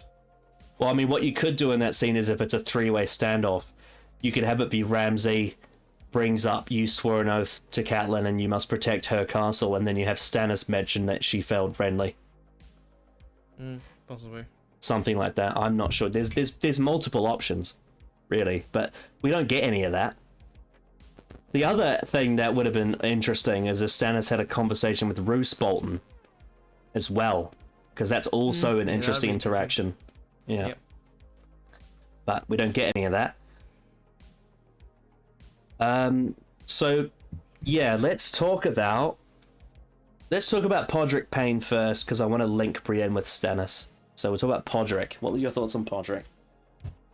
I always liked Podrick. I think he's a very lovable person, very likable character. He's not a major character, but whenever he has interactions with people, it's most times than not, it is quite fun. He's a character that I think, if you don't like Podrick, I think you're very miserable. I think he's involved in some bad scenes, but he's not the bad thing about it. Yes. No, he is very much just a part of bad scenes, unfortunately, but it's not ones that affect his character or my likability of him. Because he's very much distanced himself from the sort of hard choices in that regard because of who he is as a person. I just enjoy his interactions with Brienne quite a bit in the early parts of the season. And he's just slowly... He's not a major character, and I don't think he will ever be sort of a major character. But he's a character... He's one of those characters in the show that you have... That is, whenever he's on screen and whenever he interacts with people, it's just quite enjoyable. Because he's set up as a character who is just wanting to do the right thing and be as helpful as he can. Yeah, and he's training to be a knight, which is awesome. Yes, he is. But for me, the highlight with Podrick this season, and this brings us on to the next character, is in episode 3, because when he is told the story from Brienne about her past with Renly Baratheon, I think his reactions to that were very sincere. Yes, so that scene was very good. Yeah, it was one of the best scenes of the season. So Brienne of Tarth is, for me, a very mixed bag this season. She has some of the best scenes, but she also has some of the worst as well. Yeah. A lot of that comes down to the fact that at her core, she is a fantastic character, but because, and this is something I mentioned just before and I mentioned it last season, because they have killed off the Bloody Mummers, Locke, Roj, Biter, you know, that gang, because they have killed them off, this means that you don't have the storyline that you get with them from the books, which is one of the most important parts of her character arc from A Feast for Crows. There's a few other elements to it as well. They don't feature any of... There's a whole section of that book where she's with Randall Tarly, who is Samwell Tarly's father, and he's massively misogynist against her, and it makes for a good clash between them. And the third thing they don't have is they don't have Lady Stoneheart, who is resurrected by the Brotherhood without banners. So you don't have Catelyn as part of her, you know, directly influenced, because her being a sort of undead zombie looking on vengeance, she sees Brienne, and this is not the, you know, the Catelyn we know. This is very much just a shadow, a husk of her. She sees Brienne in the same way that she sees a lot of the other people that have wronged her, like the Boltons. And that is all part of it, and that's very linked to Jaime's arc. Obviously, Jaime goes to Dorne this season instead of the Riverlands, which is a massive shame. But because none of that exists, the Bloody Mummers are dead, Lady Stoneheart doesn't exist, and because of the choice to not have Randall Tarly be part of it, they have her follow Sansa around because they made the choice to bring Sansa to Winterfell instead of keep her in the Vale. And you get that really terrible scene in the inn where they just bump into them. And then, of course, there's the whole thing of her killing Stannis as well, which is really terribly handled in episode 10. And that scene that you hate where she misses the candle being lit instead of making a choice. Yeah, because she misses it by 5 seconds, and it's very fucking lame. Yeah, so essentially, She Brienne... just wait for 5 more seconds, and she would have to make a choice. So Brienne by herself has a lot of great character stuff in this season, but as soon as the plot and other threads get involved, it really messes with her character. It does, unfortunately. And not saying it isn't in character, what she says in the scene, not saying the dialogue's out of character, but I personally just really, really, really hate the scene where she kills Stannis. I think it's just an absolute blunder. Oh yeah, because of what it's more so the writing reaching out to paint this as sort of a tragedy, I think, as you mentioned. And it's just sort of everything involved in it in causing this is just, you just kind of just reject it in a way.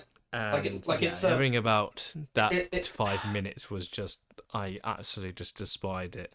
It feels very much like they want you to clap at the scene because she's getting justice for Renly's death. But yeah. It doesn't.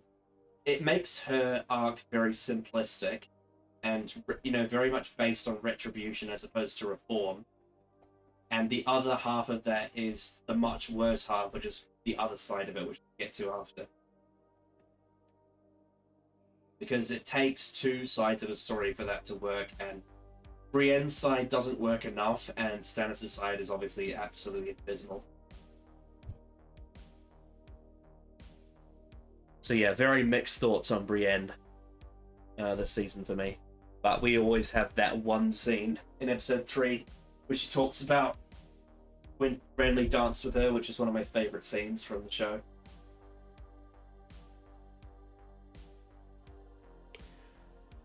Yeah. Yeah. I would say so, yeah. Yeah. So, let's move on to the section at the Gift, which is it's a combination of Winterfell and the Wall. Stannis Baratheon. Where do we start with this guy?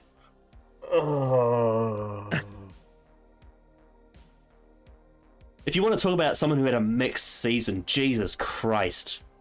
The extremes. Yeah, and even then that's being nice about it. The positives are the acting was insanely good. The interactions with Stannis' daughter were very good. And the interactions with Jon, more times than not, were very good. And that's sort of it. I mean, his stuff at the Wall, for the most part, is really good. Yes. The Wall, the scenes at the Wall, for the most part, are very good. It's when he leaves when things really start to fall apart. And the writers make decisions that utterly misunderstand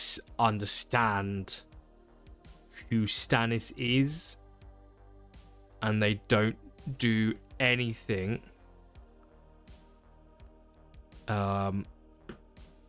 to really justify it, and it is incredibly rushed, and it is incredibly unsatisfying, and it is incredibly brain dead to end this character in the way they did. To completely wipe his army and himself in just realistically 3 episodes. Because of bad weather and 20 good men. Yeah, you're going to have to do a lot more and with more time to really justify the idea of the entirety of his claim just crumble down and ending in his death. For me, while there have been misses with Stannis, and there have been scenes where I don't think they've really kept him consistent, there were still fundamental cores of the character that they've roughly met with.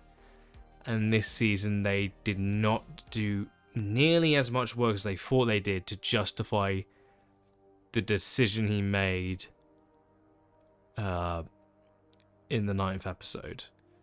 Which, for me, kind of was the first nail in the coffin. And then episode 10 was the biggest hammer blow to that nail to really set it in. Yeah, I think they utterly fucked with Stannis, and it's sort of the first time that they have made this much of a major blunder to the extreme where it's utterly destroyed a character. Yeah, you could argue this is worse than what they did with Tyrion and Tywin at the end of season 4. In some ways, yes. It's such a shame, because Stannis in the books is one of my favourite characters in the whole series. He really very much continues a character type that was set up by Ned Stark at the beginning of the story, and he flips it to the other side of the coin, in that honor becomes duty, and it's at points by any means necessary. However, he has principles. It's not any means necessary no matter what. It's any means necessary within his principles. Something like being threatened by Renly to a point where he has no choice but to kill him is different to setting his innocent daughter on fire, who happens to be his heir that he loves. That is not who this person is. And it sucks, because like the first half of the season, they actually do some real good stuff with him. He's pretty, on the whole, when he's at the wall, they do a pretty solid job, really. But it's in the second half of the season, once you get to episodes 7, 9, and 10, everything just falls apart and it becomes an absolute disaster. And it's really frustrating because, as you said, Stephen Delane's performance throughout this season was unbelievable. He's one of the best actors that the season has. And he's been great throughout the show, really, but I think in this season especially, he really put a lot into his performance. You know, I feel like he took a lot of pride in that. But the writing was just so abysmally bad, and his ending is genuinely narrative cancer. It's like, it's actually baffling how badly they just ruined him in like 2 episodes by having him make the choice to burn his daughter behind Davos's back, by having Wither and 20 good men wipe out his army, and then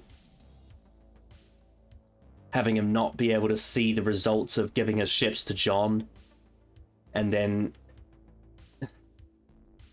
burning his daughter, going into battle, being absolutely wiped out with no tactical advantage. There is no night lamp plan. There is no Deepwood Motte takeover to get the Ironborn on his side by capturing that castle.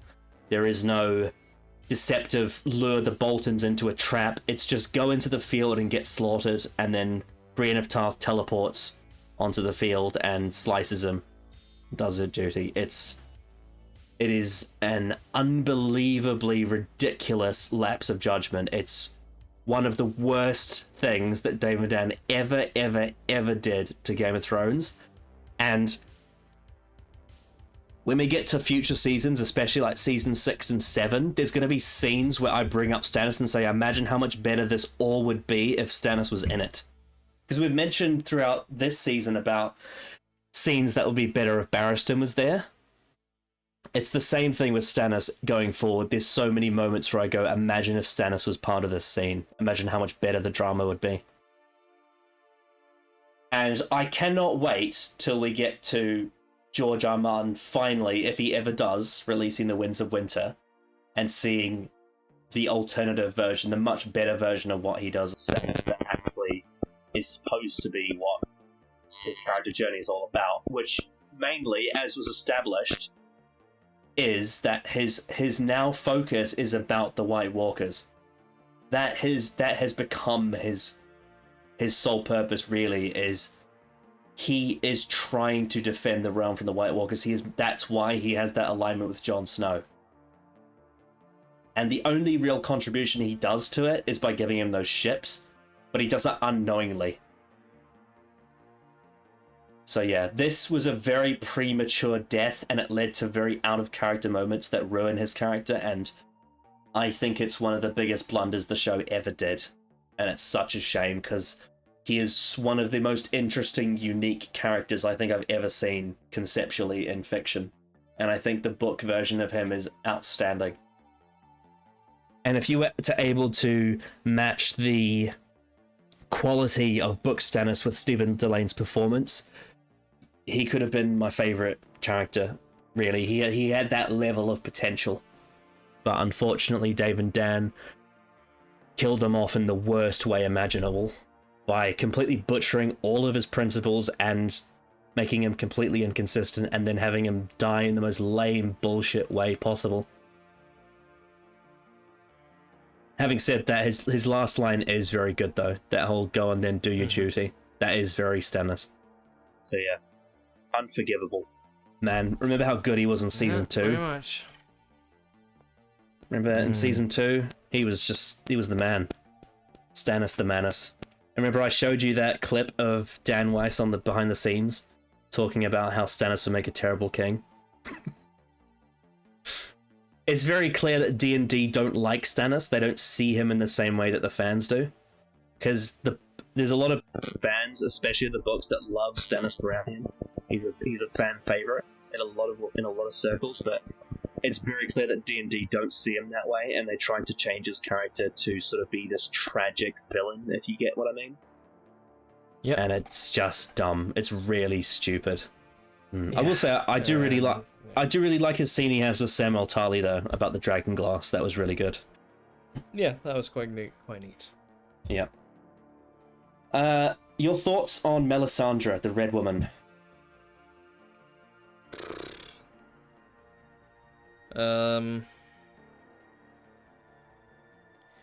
It's so weird. She's just a character that is just sort of there for me. I think her best scene is the one she has with Jon in episode 4. Yes, that scene is very good, because more so because of Jon's sort of character and his choices. I don't know how to feel about her, realistically, when so much of her character has been a part of Stannis' story and how that's ended. It makes her seem really daft, Yeah. the fact that she goes through with all of this and then Stannis loses. Yeah. I don't know what they're going to do next. Because she had so much faith in him, and now... I mean, there is something interesting to this. The idea that she was wrong about the prophecy. That is actually one thing that is really interesting about her character that they could do something with. But I will say, that moment when she turns around and says, "You know nothing, Jon Snow," is a highlight of the season. That was a great moment. And even though the scene is terrible in terms of storytelling, the way she ushers Shireen into the burning, the way she's like, "It'll all be over soon, sweet." It's like almost like one of those surgeons that's about to say, you know, she's ushering a kid into like life-threatening surgery or something. Or like almost like she's gonna put a puppy down or something. She's like, "It's all gonna be over soon. Just come here." It was very sinister. And, you know, as always, she puts on a really good performance, Carice Van Houten. She's got a very interesting aura. She had quite a few burnings this season, actually. She burned Mance Rayder, too.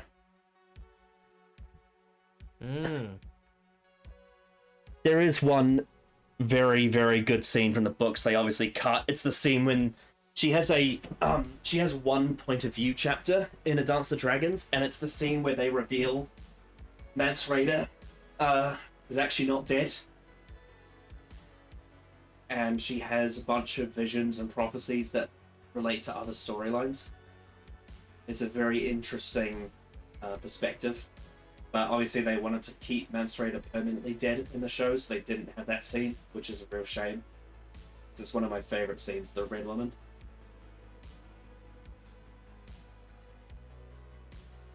I guess going into season 6, though, the interesting element is where does her prophecy lead her now that Stannis is dead, and also the fact that she hasn't confessed to Davos Seaworth about Shireen's burning.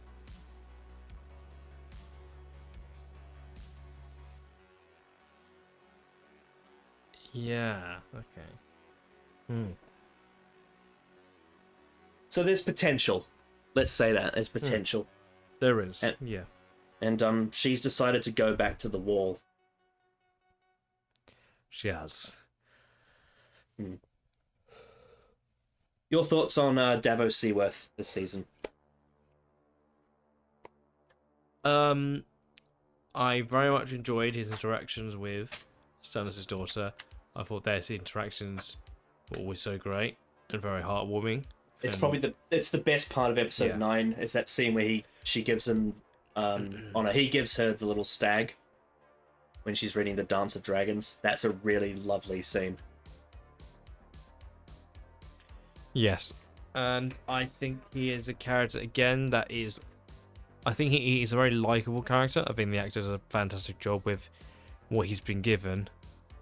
I'm definitely intrigued where they go forward with him now, because his entire story up until now has been so around Stannis, and this sort, him being the hand to him and everything.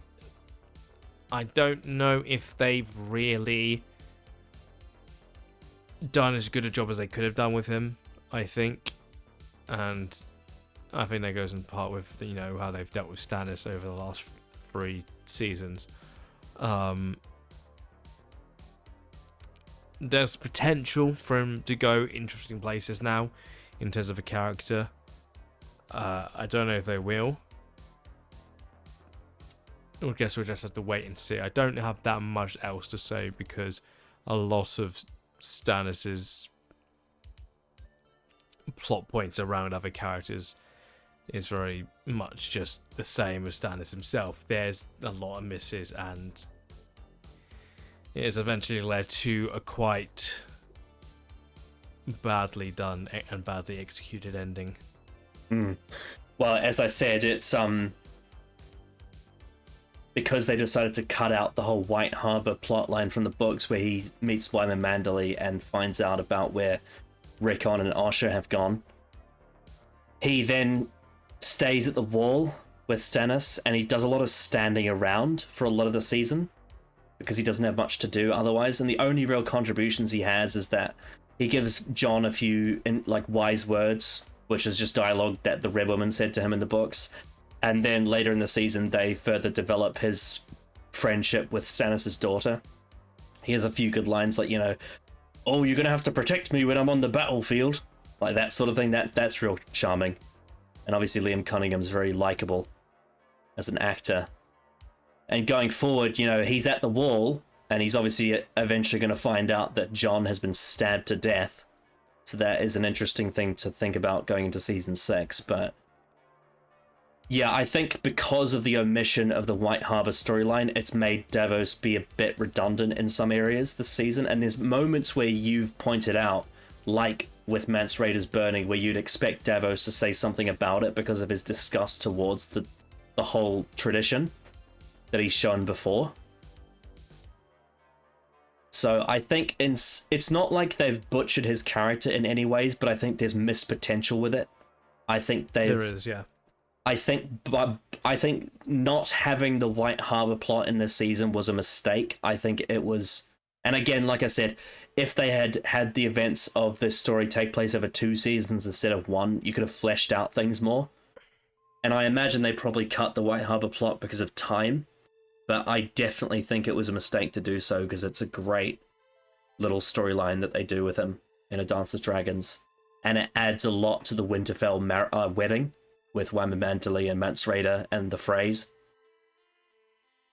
So yeah, that for me is disappointing, but he's not been dealt a bad hand necessarily. And he certainly he seems to have survived damage from the whole Stannis. He hasn't been given a lot of collateral damage, but the fact that Stannis went behind his back for burning his daughter is quite a major shift in trust, and I feel like there is a responsibility on the writers to confront that at some point, because Stannis and Davos were very, they had a lot of tension, and there were points when Stannis cut his fingers off and put him in prison because of his principles and his duty to the realm, but Davos was very, very, he put everything he had into putting Stannis in power. That was his whole purpose. He felt like he owed it to him. And so now that Stannis is dead, I feel like the ramifications of that are very major, and I feel like there's a responsibility on the writers to really emphasize that.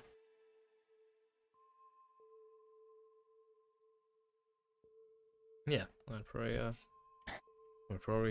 yeah, I would definitely agree.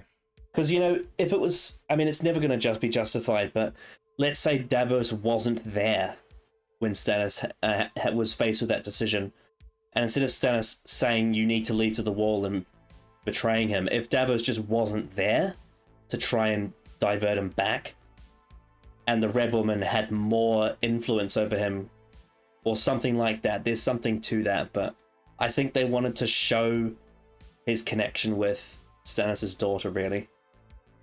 And a lot of that setup just makes the burning of Shireen a lot more, well, it's designed to make it heartbreaking, but I think the writing is so stilted that it doesn't earn it. Yeah, definitely. Yeah, speaking of, Shireen Baratheon, Stannis' daughter, I think she's really good up until the point when she's burned. Yeah, I just think her ending being that from a decision that I just don't think is justifiable in terms of the point of view of the character. Yeah, it's not. Yeah, it's a shame how it sort of ended.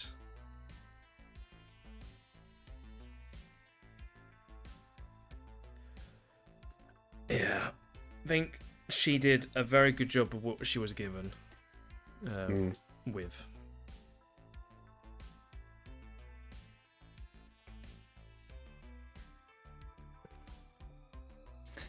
Yeah. And then, of course, you had silly Baratheon, who hung herself at the end of the season. Stannis' wife. Which I called as soon as the scene sort of started.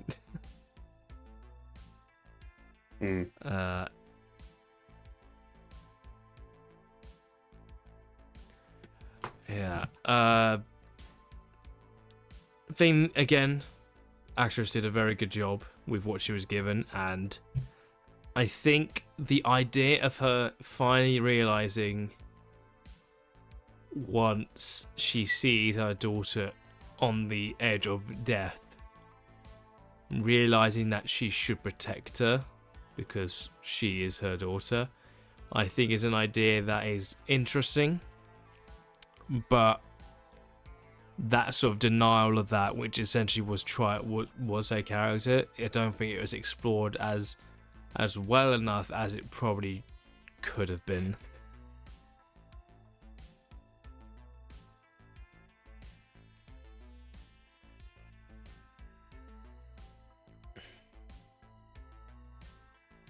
Yeah, I don't really know what exactly to place with her, because her side of the story isn't what is out of character.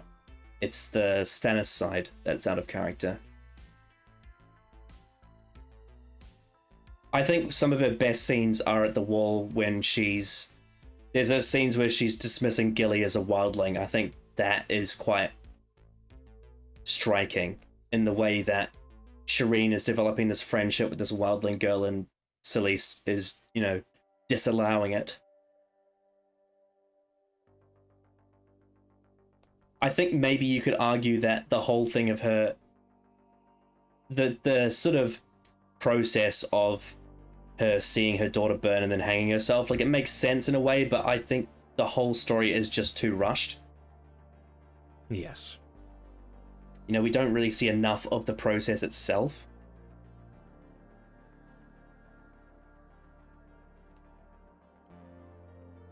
Yeah, but I wouldn't give her a thumbs down or anything. No.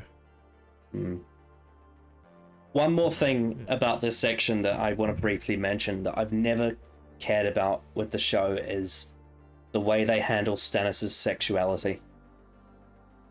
It just doesn't work for me.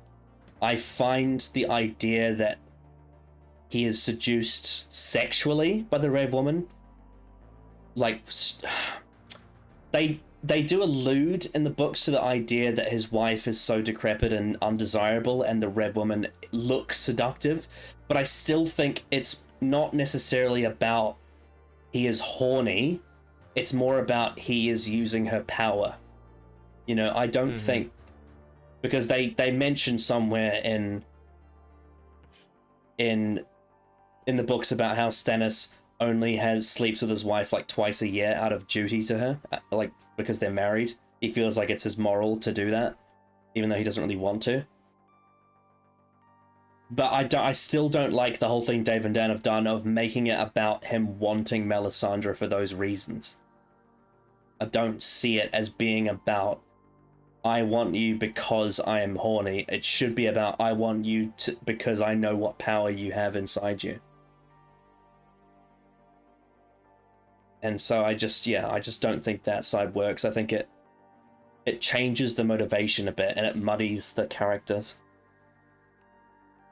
And they do that scene where in season 4 where Melisandre is with Selyse at Dragonstone and she says, you know, men want what they want. And I just don't think it fits Stannis' character, really. I can see the idea of Selyse feeling insecure because the Red Woman is such a beauty by comparison that she feels like she could never compare, and she feels like to honor her husband and the king, she has to give him a worthy bride who can, you know, bear him children that she can't. But the part of that I don't think works is the part where Stannis feels urges for the Red Woman because of sexual reasons. That's the part that I don't think clicks right.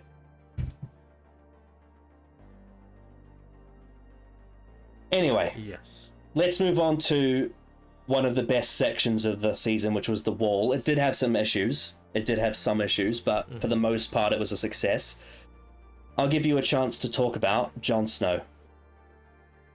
Yeah, easily for me up there with one of the best characters of the season, and I think him having his own sort of section in an episode like A Hard Home was very much the tipping point of, I think, what his future lies ahead. I think making him decision narratively to present him as now involved with politics, even though that's something that is not what he really signed up for when he first went to the wall. Him having to sort of step up as a leader has been a very intriguing and fun journey to go on with him, and I really, really enjoyed like pretty much every scene he was a part of, and the choices he had to make, the decisions he had to really chew on in terms of making those decisions, and the sort of consequences and resentment from a lot of people for those choices and having to deal with those, I think was incredibly interesting to watch. And I think that they have done a pretty good job with his character, and you know, with the ending of the season itself, it's sort of this, there's a lot of really good potential to come out of it, I would say. So I would say Jon as a character is incredibly strong right now. Yeah. And it's one that is very easy to latch on to in terms of what he stands for, and I think they've done a very good job in putting that across. Yes, because he is trying to change all the rules. He's trying to break all the traditions and all the moral codes for what is, I guess you could say, an allegory for him being an environmentalist in a way. You know, he is concerned about everyone. He's not concerned about some people and not others. He is concerned about everyone as a whole, regardless of what. This whole character motivation is put all your differences aside, because what's about to hit us is so much more important than all these squabbles we are having. And I really like that thing of him denying the idea that he's a politician, but then Davos Seaworth and Stannis Baratheon really wake him up to the fact that he is a politician. He has to make choices. He has to be controversial to actually get things done. And in a way, it really sabotages him in the end, because he gets betrayed by his brothers for not following the code against the wildlings. And in a lot of ways, this arc for him is a sort of a downsized essence version of what's in A Dance with Dragons, but a lot of it, the character itself, is very similar. You know, the whole kill the boy and let the man live, the White Walker element, the Stannis element, and I think the only real difference is, for me, that I wish was really... And obviously I mentioned before, like the scene with Melisandre, the way he still loves Ygritte even after death, which is something that, like, that scene, that for me is kind of what I wish Loras Tyrell was like with Renly, in the same of, like, I still love him even though he's dead. It's the same thing, whereas they actually do it with Jon. And scenes like his beheading of Janos Slynt was exceptional. It's like peak Jon Snow in the show. And the whole thing he has with Mance Rayder. There's a lot of really strong character work in there. That being said, I do think there are elements missing. I think he's not ballsy enough. They don't allow him to show malice towards people that the audience likes. A lot of the time his malice is towards people either that are in a neutral position or they are against the audience, like Thorne or Slynt. The part of his character from the books that I think really challenges things and makes his stabbing at the end of the story so compelling is that he does the same thing to his friends and his brothers, like Sam. And then he feels like he has to do that, but deep inside he really doesn't want to. But it's that whole thing of kill the boy and let the man be born, is that he has to be a leader to all, not just his brothers, not just his friends. You know, he has to be a leader to all. He has to show the same level of consistent authority no matter who it is. And for me, that's the biggest thing that's missing from season 5, is that they make him too friendly with his friends, and that creates a bias.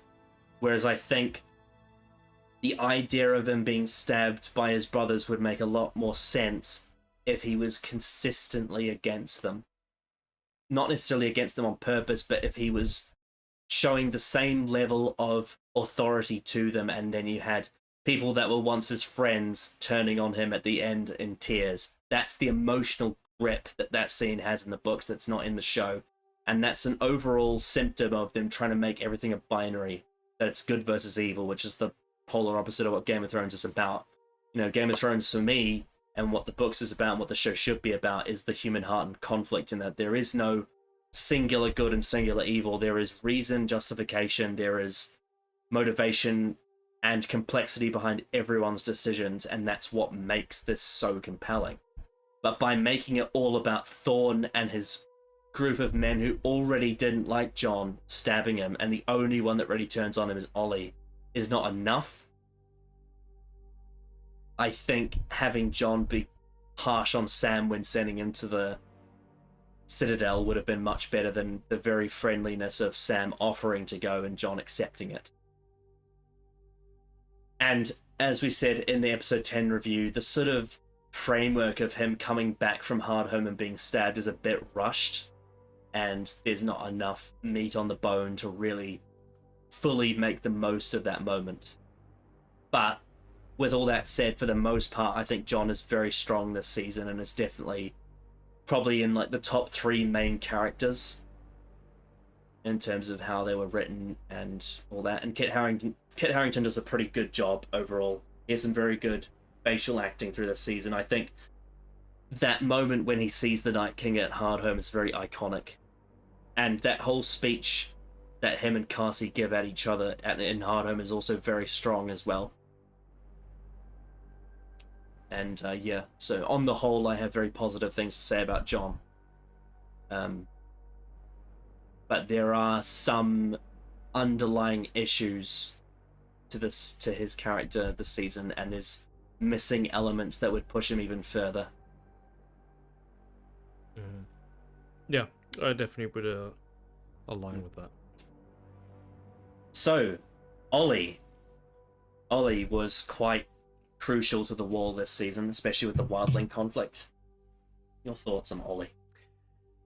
Yeah, I think there's a very interesting side to explore with that, and I think they do a good job. I think in terms of execution, it's good.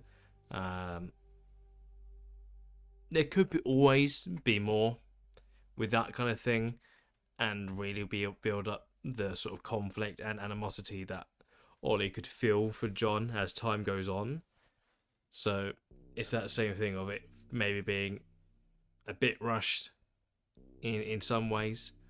However, I think what they do, I definitely think is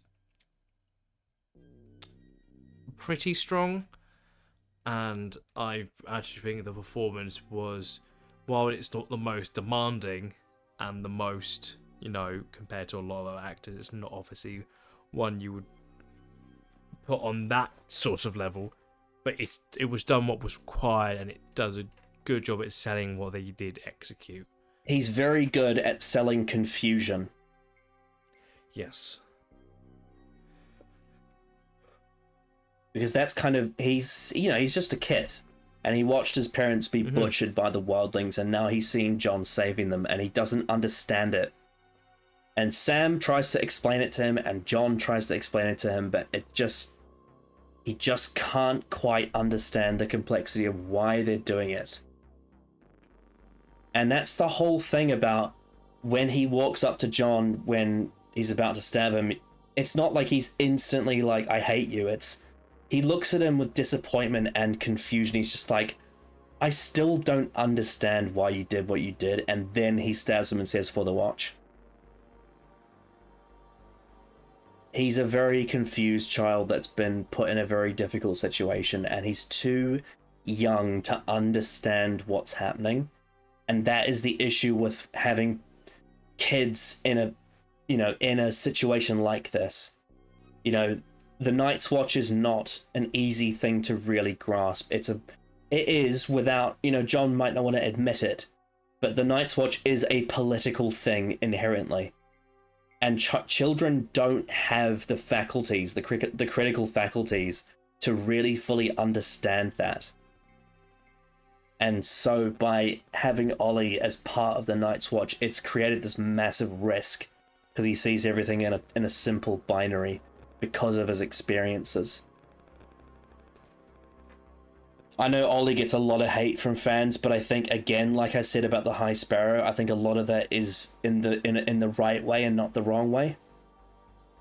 I think it's earned in the sense that his character has a reason to turn on John because he feels like John turned on him. And it is very much a retribution thing and protecting himself and protecting others. And he feels like John is a threat to safety. So, yeah. I think Ollie is a very interesting character in that regard.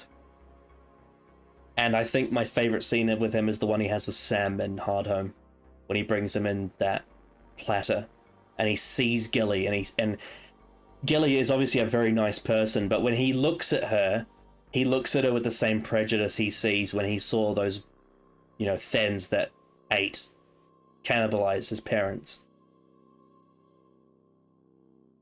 It's a very interesting situation where he's become very prejudiced against wildlings because of his experiences.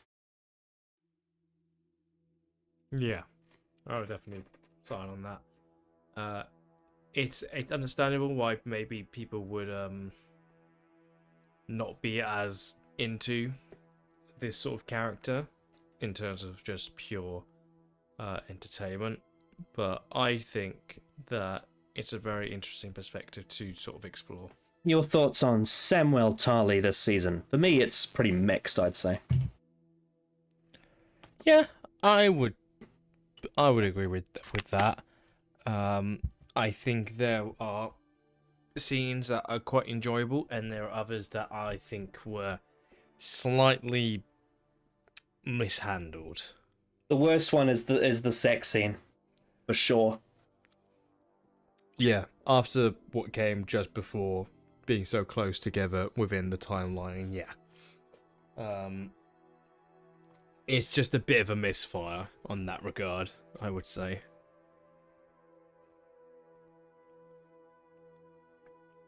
It's weird because throughout this season, we've often said like the wall is usually the best part of it, of the episodes, but with episode 7, it's actually probably the worst thing about it, or one of. Yeah, considering like the fact that obviously John at that point was heading to hard home. Yeah, he appears like right at the start, very briefly, and then he leaves. The best stuff with Samuel this season is the stuff he has with the Baratheon sort of people. You know, when you're talking about his interactions with Shireen and Stannis, that's really the good stuff, I think, for the most part. And I think my favorite scene with Samuel is the scene he has at the election when he advocates for Jon. That is a great moment for his character. You know, when Lord Janos was hiding with the women and the children, Jon was out there fighting. That was an exceptional moment. But as I said when I talked about Jon, I just think I would have preferred the version of events where Jon has to, like, he forces Sam to go instead of Sam asking. I think creating that tension between them is a much more interesting arc for them than having them be very friendly. One other element of the season that I think they did really well with Sam was Maester Raymond. When they had his death scene and the funeral, I think Sam's involvement with that and his speech at Maester's funeral, you know, he was Aemon Targaryen and his fire is now gone and now his watch has ended. Like, that's a great scene for Sam. Yes, that was very good. Mm-hmm. And like I said, that scene he has with Ollie as well is a great scene from Hard Home. And he tries to sort of softly try to show him why Jon's doing what he's doing and sort of make him understand. And obviously the whole thing of Sam leaves right before Jon gets stabbed as well. So I think, yeah, I would say Sam actually does get quite a bit of good stuff for the most part. There's just a few things that don't sit right. I think there's a scene with him in the first episode that just, the dialogue is really clunky. Very clunky. And then... yeah. And then, obviously, the sex scene with Gilly. Like, him saving her was good. I mean, I guess it's interesting, because I'm pretty sure that's the only scene in this whole season where we got any direwolves. Like, I'm pretty sure that was the only appearance of ghosts. It was, I think. Yeah. So that's a bit of a downer, actually. This is the least direwolf-heavy season. I know they're very difficult to CGI, but that's what they've done. Mm-hmm. Yeah. On the whole, I think cutting out the storyline he has with Darien, where they go to Bravos and he meets Arya unknowingly, and then, you know, that sort of journey and that feeling of Jon is no longer on his side, even though Jon was only doing what he had to do for the sake of it, is missing. The scene he has with Stannis about the dragon glass is great in terms of relation to that. But there's elements of the Maester storyline as a whole that are so interesting in regards to Sam at this point that I think it's a massive misjudgment to not have that be a part of it. And obviously the other element being when he first has sex with Gilly in the books, it's very different circumstances. They are in, a big tidal wave riptide in the big boat, and they fall into each other. And it happens a lot more naturally, as opposed to here where he saves her from Night's Watchmen trying to rape her, and then despite the fact that she nearly got raped, she still wants to have sex with him, which I don't believe. I don't see it that way. So yeah, there's a few contentious areas, but I think on the whole, Sam is pretty unscathed, and he has some very good moments. However, having said that, I think they cut a lot of good stuff out of Gilly as well. By not having the whole storyline where she has her baby swapped with Mance Rayder's baby, it lessens her dramatic impact. Because there's this whole thing in the books about how she can't stop crying and she won't tell Sam why. Because she swore to keep a secret with John. And because that scene is no longer in the show, they have to come up with other things for her. And I don't know. I don't know how to feel about Gilly this season. I think she's a bit mixed. A bit more so than Sam is. I think she gets even less good things to do. Yeah. I'd say... Probably her... I definitely... Yeah. Her best scene is when Shireen is teaching her how to read. That's the best one. When they're in the library. That was quite good. Alright, you give your thoughts on Alice Thorne.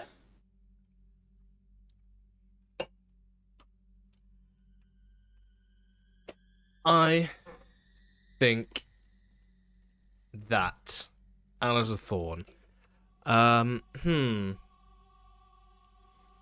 would say that I think, like most seasons, I think the interactions that he has are, very, very interesting. I think the actor does a very good job with what they're given. What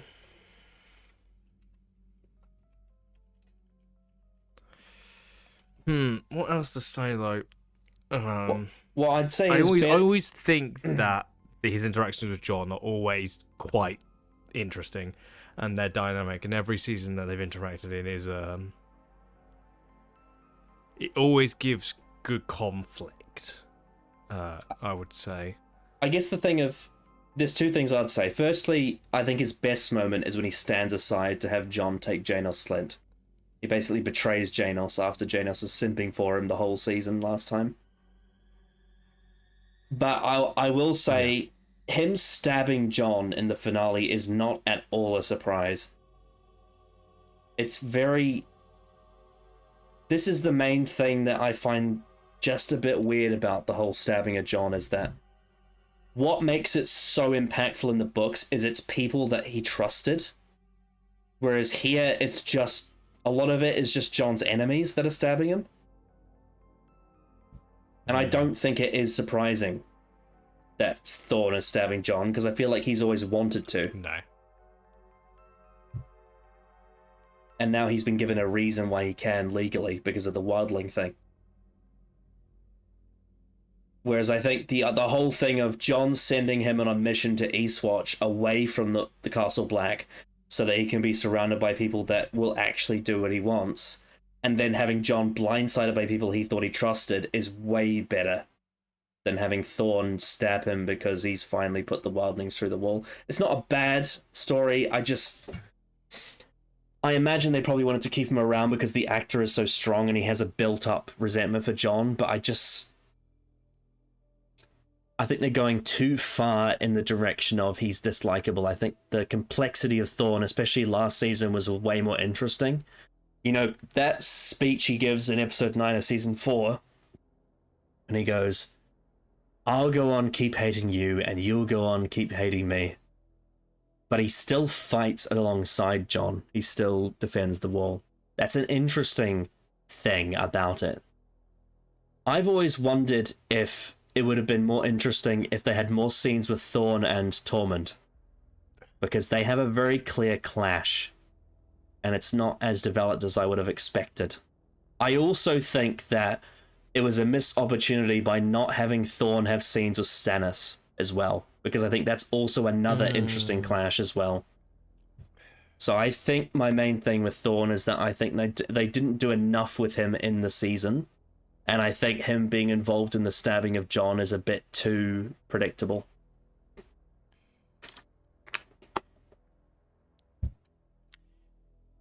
Yeah, I would say I understand that perspective, yeah.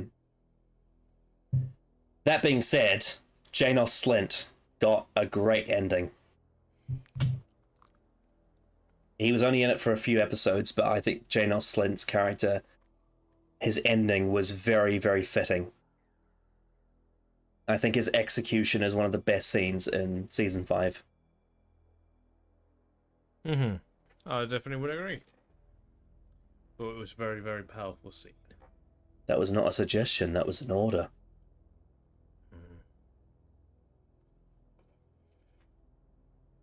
You can take your castle and shove it up your bastard ass!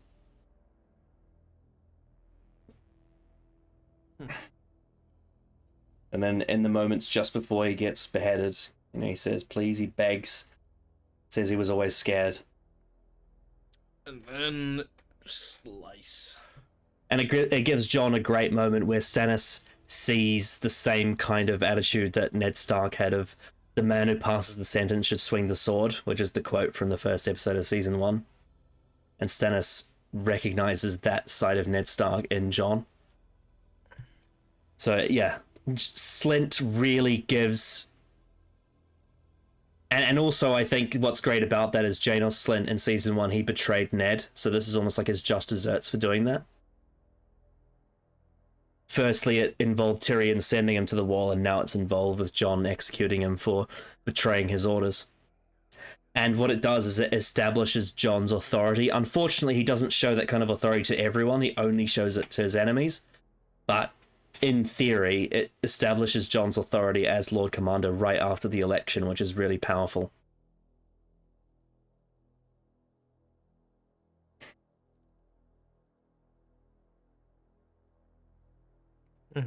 Yeah, so, yeah, I'd say so. I'd agree. We also had another character of the wall die, and that was Maester Aemon. Very sad, yes. Yep, he was lovely. Yeah, he was. And sort of at that point in time was the only friend that Sam had at the wall, which spelled troublesome times.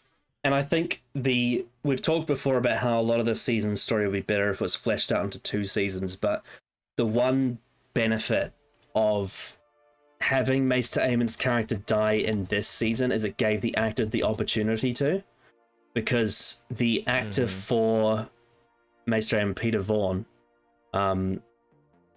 he passed away at the end of 2016. So had they had his death happen in season 6, it's possible he may have been too ill to really pull it off in the way that he did. And you can kind of see it when you see his scenes in this season. He's noticeably a lot older than he was in season 4.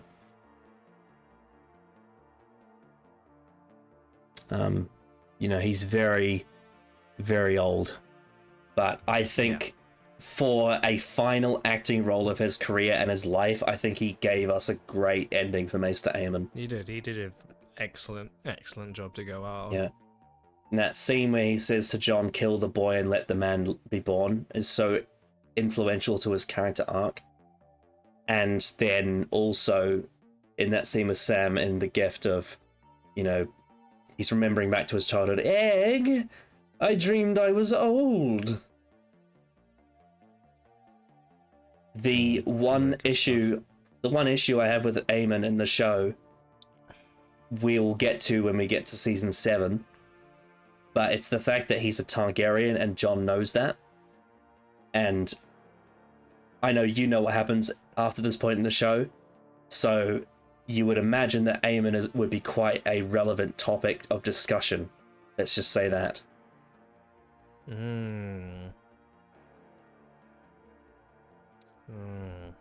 But yeah, I have nothing but good things to say about Eamon. Not just this season, but in all seasons. I think he's great. A great character. Definitely. I thought he was fantastic. He's sort of a secret scene stealer in a way. No, he is. I think even in old age, the actor does such a great job at making this person so... Wise isn't the right word, but there's a word for it in terms of the type of performance it is. It's very it's a life that's been very much lived. Yeah. I think probably the actor can, at that point in time, probably felt that way in a sense, and really put it across in his performance, despite being quite limited in ways. The fact that you can get such a great performance in that it still even at that point could connect to the character really well. Yeah, I think it was a great role and a great performance to go out on for a career.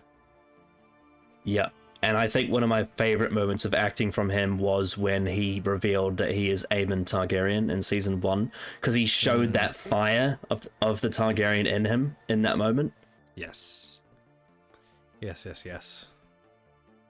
just beautiful, and I really think they did him justice, with the way that they did his character's death and his funeral and whatnot. And it added something to the story when Thorne whispered to Sam, you're running out of friends here. And that's not just true of Samwell, that's also true of Jon as well, because you can tell that Thorne really respected Aemon's authority. But once Aemon was gone, he felt like that was released from him. I don't think Thorne would have stabbed Jon if Aemon was still alive. I don't think that Thorne would have felt that sort of... I don't think any of them really would have gone through with it had he still been there, because they all respect him so much. Even if they don't like some of the things he says, like electing Jon as well. That's the other thing that Aemon did this season, was he put the last, vote on the pillar and put Jon into power.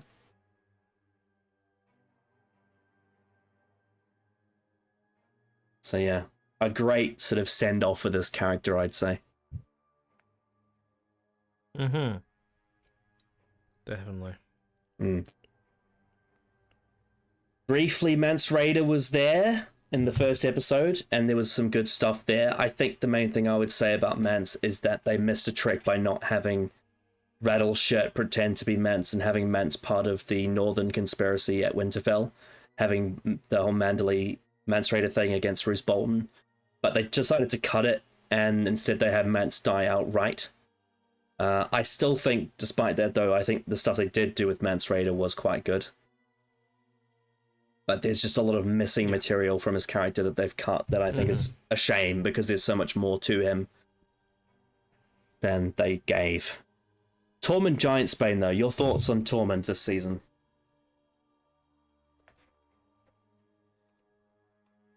I'd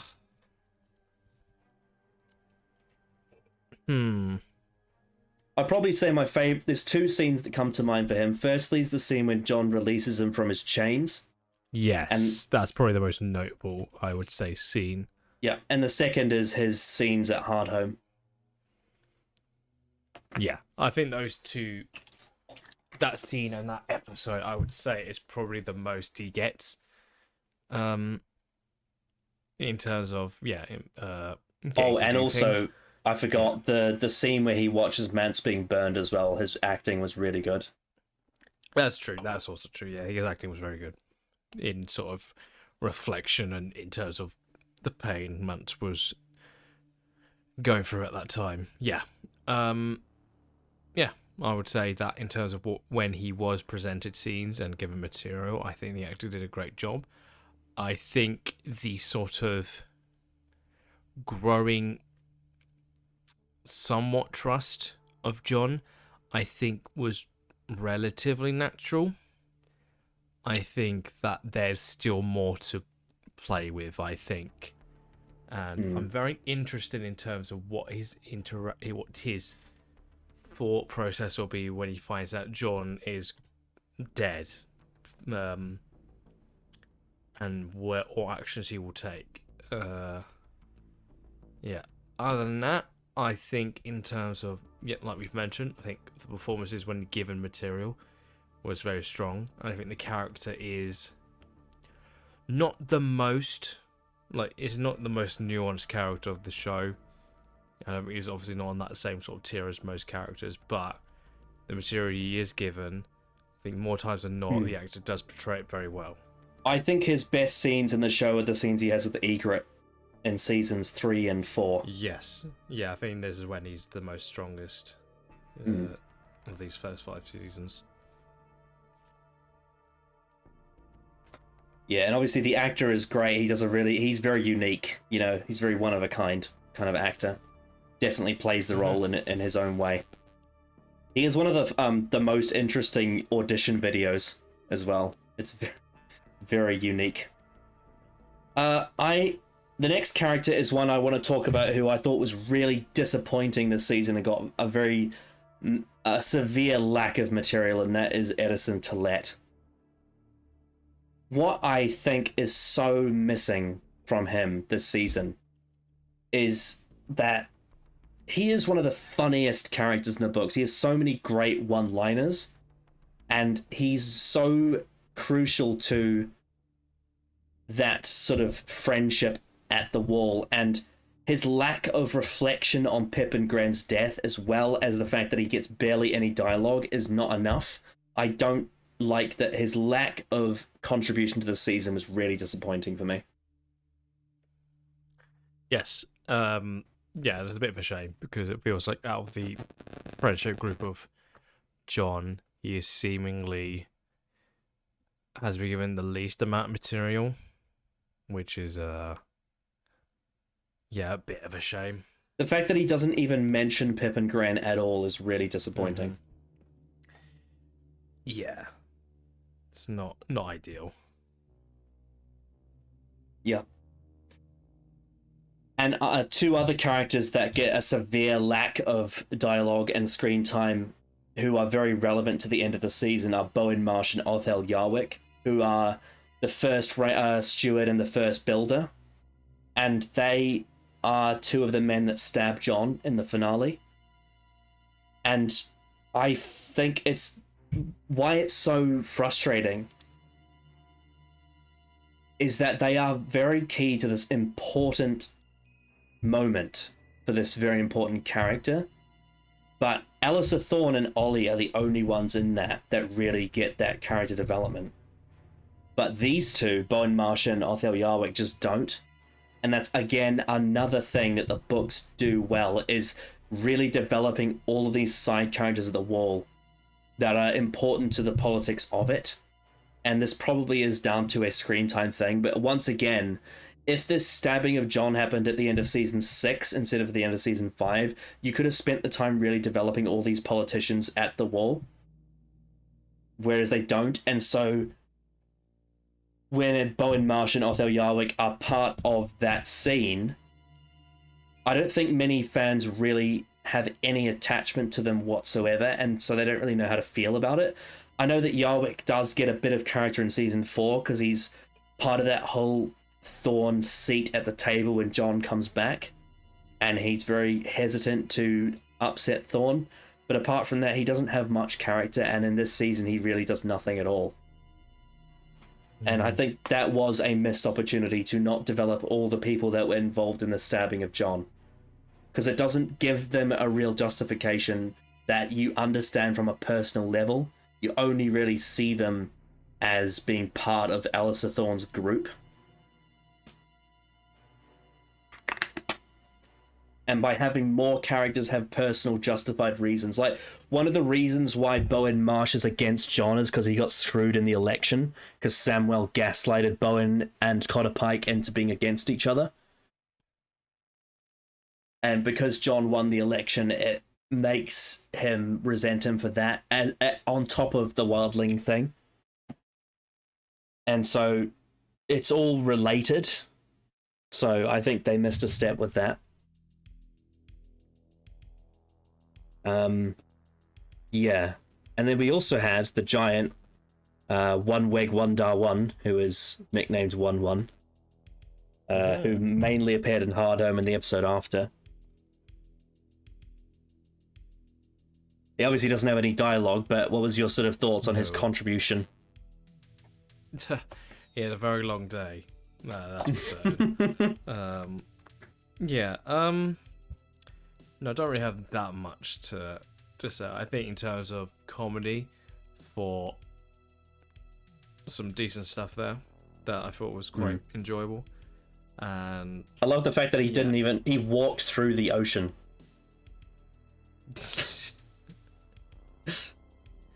He certainly did, yes. Yep.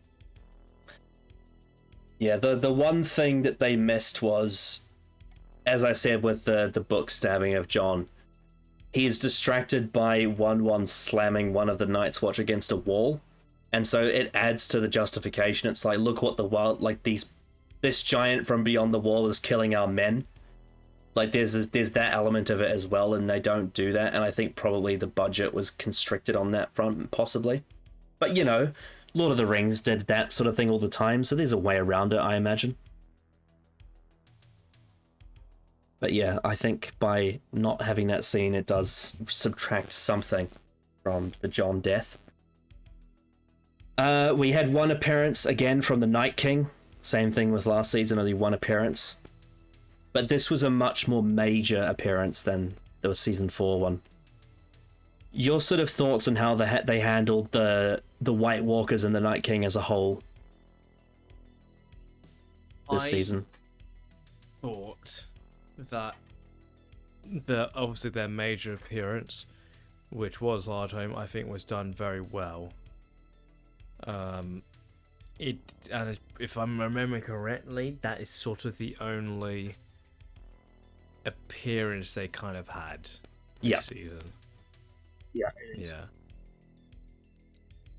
I mean, they talk about them a lot. Yeah.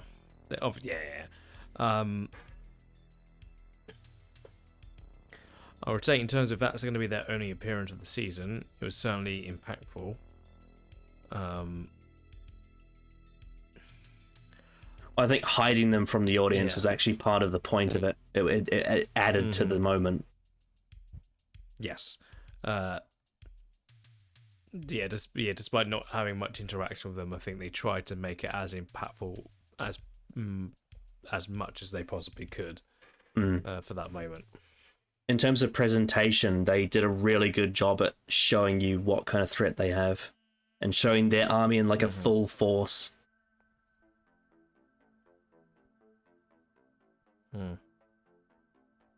The funny thing is that this is the Night King's most iconic scene, but in the next season they actually recast him as a different actor.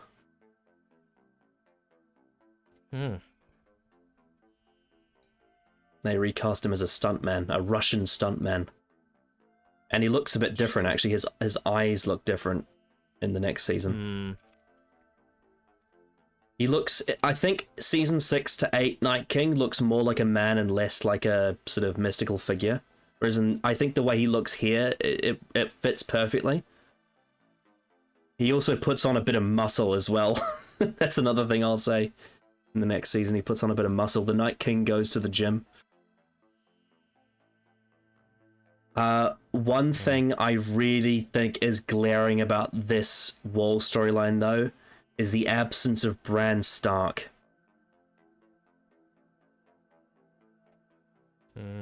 Someone who's very important to the overall story. They reference him with the tower scenes of Sansa, but I think Bran not being in this season was a mistake. And I think the only reason they did it is because of time constraints.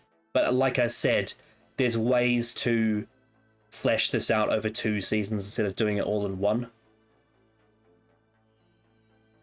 And you could have included Bran and all of that. Certainly. Yeah. It's very much just don't know why they made that choice, I guess. Yeah, what are your sort of anticipations for Bran for season 6 now that you haven't seen him this whole season 5? Well, bloody hell, we'll have to see what they've been bloody up to for the last whole season. In that little cave with Yeah, Raven. if they've been in that cave the entire time, that would be both hilarious and frustrating. Yeah, I've always thought that I mean, it's not well done, obviously, with Jojen's death and all that, and the fireballs, but I've always thought the scene when they get to Blood Raven's cave should have been at the end of season 5, not 4.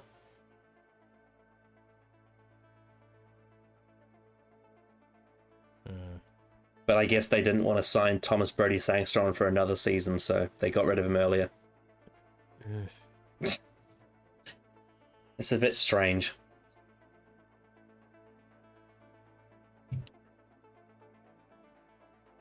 Because The Force Awakens came out this year, 2015, so maybe he was busy doing that. So maybe J.J. Abrams' Star Wars has ruined Bran's storyline. I mean, Disney Star Wars as a whole ruined Game of Thrones when you think about it. It did, yes. Damn you, Disney. We also had no Iron Islands either. No Yara, no Balon. Nothing. Which is, it's weird because around this time in A Feast for Crows, you have characters like Victorian Greyjoy, who isn't in the show. You have Aaron Damphair, who's in the show but doesn't get any lines. And you got the Kingsmoot. You've got all sorts of things going on with the Ironborn. You got Stannis capturing Theon's sister at Deepwood Motte. Like, there's a lot going on with the Ironborn at this point, but they just don't feature in season 5 at all. Outside of, obviously, Theon. Who I kind of count Theon as a Stark, to be honest. Yeah. Yeah, so I think that's it for The Wall. So we go from The Wall, which was one of the more consistent storylines, to Dawn, which was the opposite. Do you have to talk about Dawn? Fuck no. Jaime Lannister. Ugh. Let's talk about Jaime Lannister. He did fuck all. This is going to be a running theme with Dawn characters. I liked this scene with his daughter in the boat before she died, and I liked this scene, I think, the episode before, where when she interacted with what's her bloody name, who's now Ilaria an Sand. interesting character. Yep. Other than that, he didn't do anything. He had Even his bad scenes fight was- scenes. Even his scenes with Cersei were disappointing in King's Landing. Yeah, those first 2 episodes were very rough. And like I said, he hires a fucking sellsword to go on this mission with him. Yeah. It's funny how in just 2 seasons they've really missed the sort of idea of why his character is really interesting, and they've decided, dude. let's just move him away from that for a while and If just you- have him do some other stuff. If you had read Jaime's point of view chapters in A Feast for Crows, you would be absolutely appalled with Dave and Dan. Like, it's unbelievable how different his character is. Obviously, like I said, in the books, Jaime finds out about Cersei cheating on him with Lancel Lannister and Osmond Kettleblack, and he hates Cersei for that. But then upon that, he also goes to Darry, where he meets Lancel and he talks to Lancel about everything. And then after that goes to the Riverlands, tries to... You know, we'll talk about the Riverlands stuff when we get to season 6, because that's where he goes next season. But he is very intertwined with Brienne's arc at the end of his story in that run. And it's all leading to him meeting with Catelyn again, which is all very tied to his arc. The fact that they send him to Dawn with a sellsword and they do this shitty filler arc, which is really stupid, and they sacrifice all the other stuff in Dawn, which is really interesting, is just so despicable. And I just think it's really silly, and I've always wondered if it would just have been better if they had swapped his stuff from seasons 5 and 6 around. If they did the Riverland stuff in season 5 and the Dawn stuff in season 6, if that would have worked slightly better. But I still think they would have found a way to mess it up anyway. Yeah, you're right in saying that Jamie, because Jamie was the best character in season 3 and now he's just nothing. He's such a husk. He's not doing anything that's really to do with what are the interesting parts of his character. He catches a scimitar with his golden hand. Yeah. And that's sadly all I have to say. Yeah, it's a shame. It's a real shame. I think Nikolai Costa-Waldau tries, but it's just not. He just can't do anything with it. Then there's Bronn. Bronn did not need to be in this season. No, he didn't do anything either. You're talking about a character who's gone past his expiry date. It's him. They only wanted to keep him around for banter. Yeah, and even then, it's not good. Oh yeah, well, the banter with Jamie is alright, but once you get to the banter with him and Tyene Sand, it's unbearable. Ugh. You want a good girl, but you need a bad pussy. That whole scene in the prison where she poisons him and says, "You must confess I'm the most beautiful woman in the world." It's just terrible. But it was a great setup. That's the thing. It was a great setup of what happened in the last episode. I love sarcasm. Mm-hmm. Yeah, he really didn't need to be in this season at all. Jerome Flynn is funny, and he's a good singer. He is. But he just the story is bad. I really liked his exit scene with Tyrion in season 4 when he's in prison. I think that was a great ending for Bronn. The fact that they brought him back not only was unnecessary, but it makes Jamie look like an idiot for bringing a sellsword with him. And they only did that because Bronn was the one that taught Jamie how to, sword fight with his left hand in season 4. And like I said, this would just be so much better if it was Ilan Payne, because Ilan Payne had his tongue cut out and he can't say anything. But Ilan Payne, seemingly ever since Blackwater, has disappeared from the show, and I know that he went through a cancer scare around season 3's filming time, and I understand that, but at this point in the filming, I think he was back to, relative health again. But I still think, just purely from a storytelling perspective, having it be Bronn, having it be a sellsword, was just not the move. It was not the move to make. I think having Jamie telling Ilan Payne all about his inner thoughts and having Ilan Payne not be able to tell anyone else about it would be great. Because Ilan Payne can't speak because he has no tongue, and he's not been taught how to write down words, so he can't tell anyone with text either. But they decided to have Bronn for the jokes, and it was just so shit.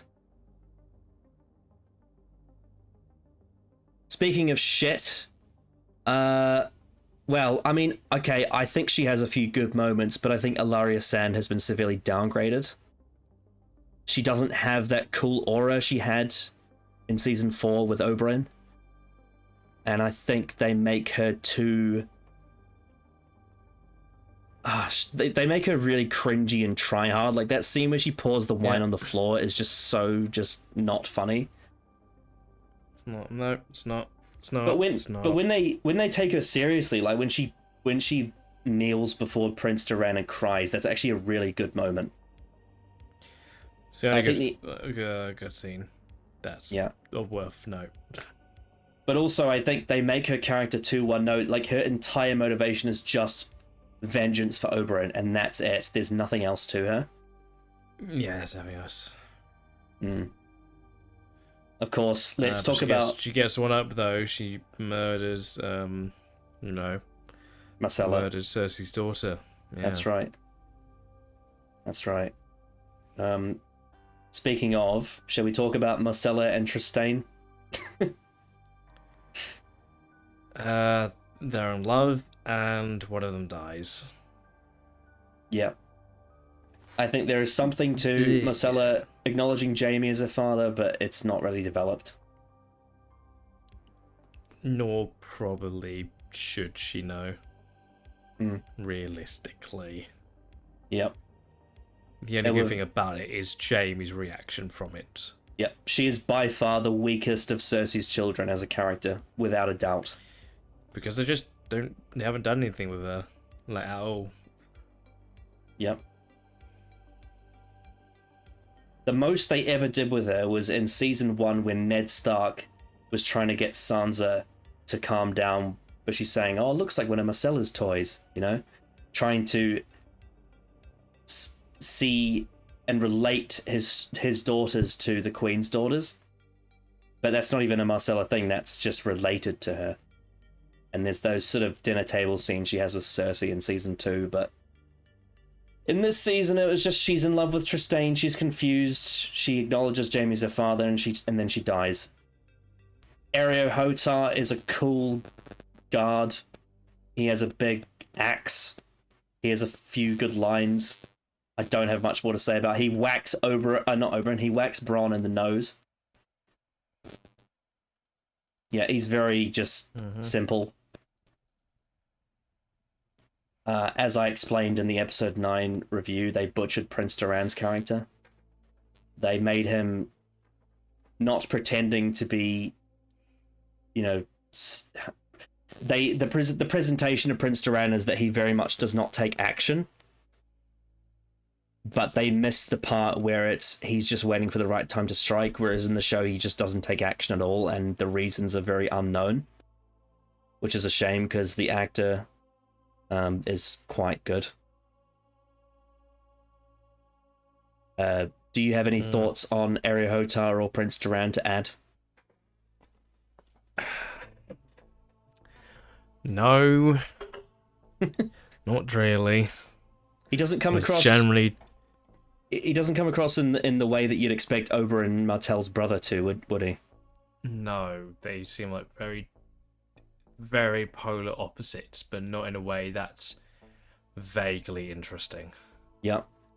And then I left the worst for last. The Sand Snakes, Tyene, Nymeria, and Obara.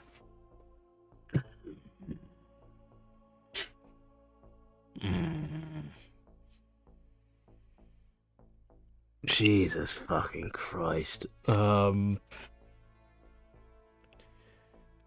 Just why?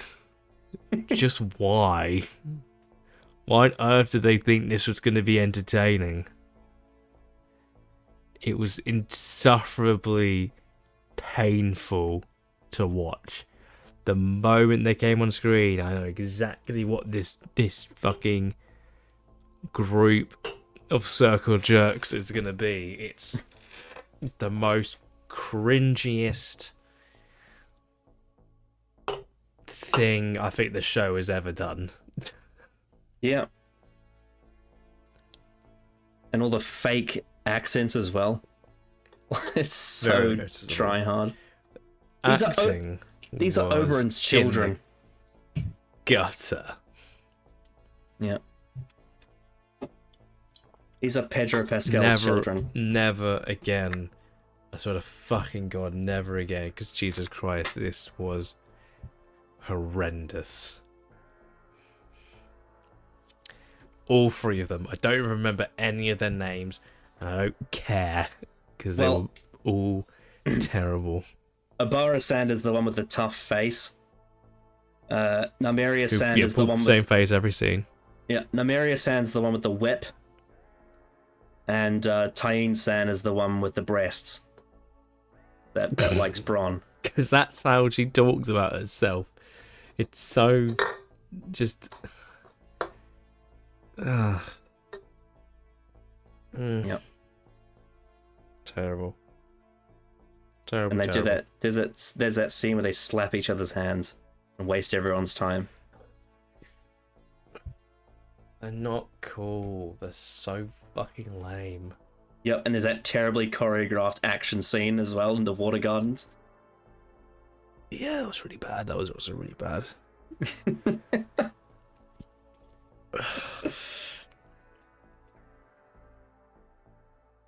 Yeah. Yeah, they existed and it was terrible, and I wish I didn't have to watch it.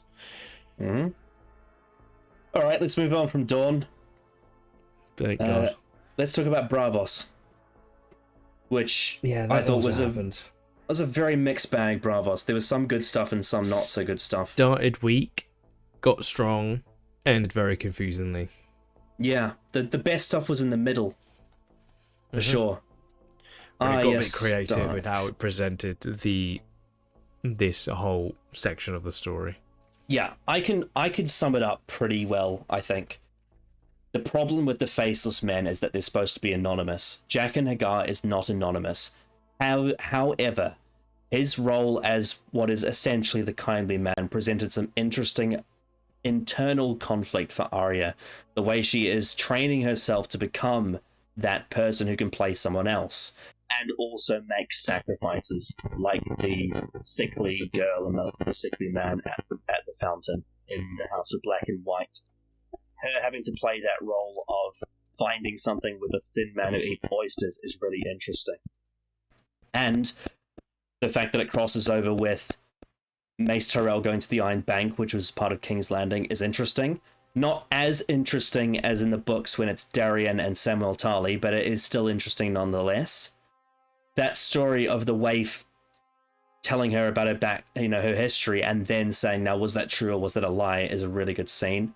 The whole setting of the 7 faces representing the many-faced god, and also the Hall of Faces on the pillars, is great.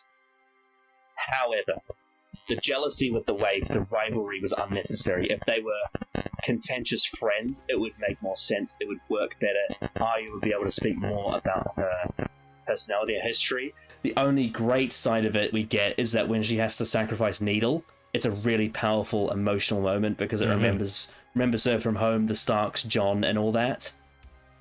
But then, once you get to the part when it becomes about killing Meryn Trant, it all falls off a massive cliff, and she becomes a crazy psycho, and she loses a lot of that character. And then the whole ending where only death can pay for life, so Jack and Hagar drinks the poison, and then it's revealed that he has like 100 faces on, and so did the waif, and they're not these distinct people, they are actually just anything. And then he's wearing Arya's face, and then she goes blind. It's so confusing, and it's just a catastrophic ending to what was quite an interesting story. And that's sort of my take on everything with Bravos. You have a go with it. Yeah, like I said, it started off really strong. It started off quite weak. Got stronger as it went on, and then ended quite confusingly weak. But I think her best scene was her sort of refusal to give up her sword. That was so heavily important for her due to her family, and I think the acting was very good, very, very good for that scene, and that is pretty much the highlight, I would say, of her story. Yeah, so like episodes 3 to 8 were the best of Arya. Episodes 1 and 2 and 9 and 10 were dreadful. Yeah. Once they sort of started moving, yeah. To be fair, episode 9 is okay, but episodes 1, 2, and 10 are dreadful for her. Really, really shit. To be fair, she's not even in episode 1, so it's really her whole arc is sabotaged by her first and last appearance, which is episodes 2 and 10. That's the main issue, really, is those 2 episodes. Yeah. I've heard quite a few people say that it's shit throughout. I disagree. I think it has more positives than people give it credit for. But I will agree that episodes 2 and 10 are terrible with her. Yeah. And they sabotage the whole season worth of character.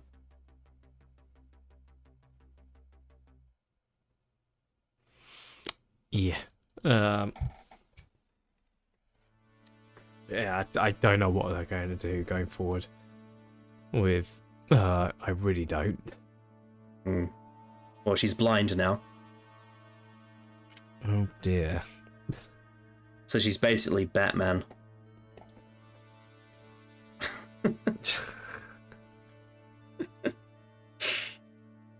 This could have been done a lot better. There was really interesting ideas they could have explored, and I feel like they've gone way too mystical with it for the sake of being mysterious. And it just didn't really pay off properly.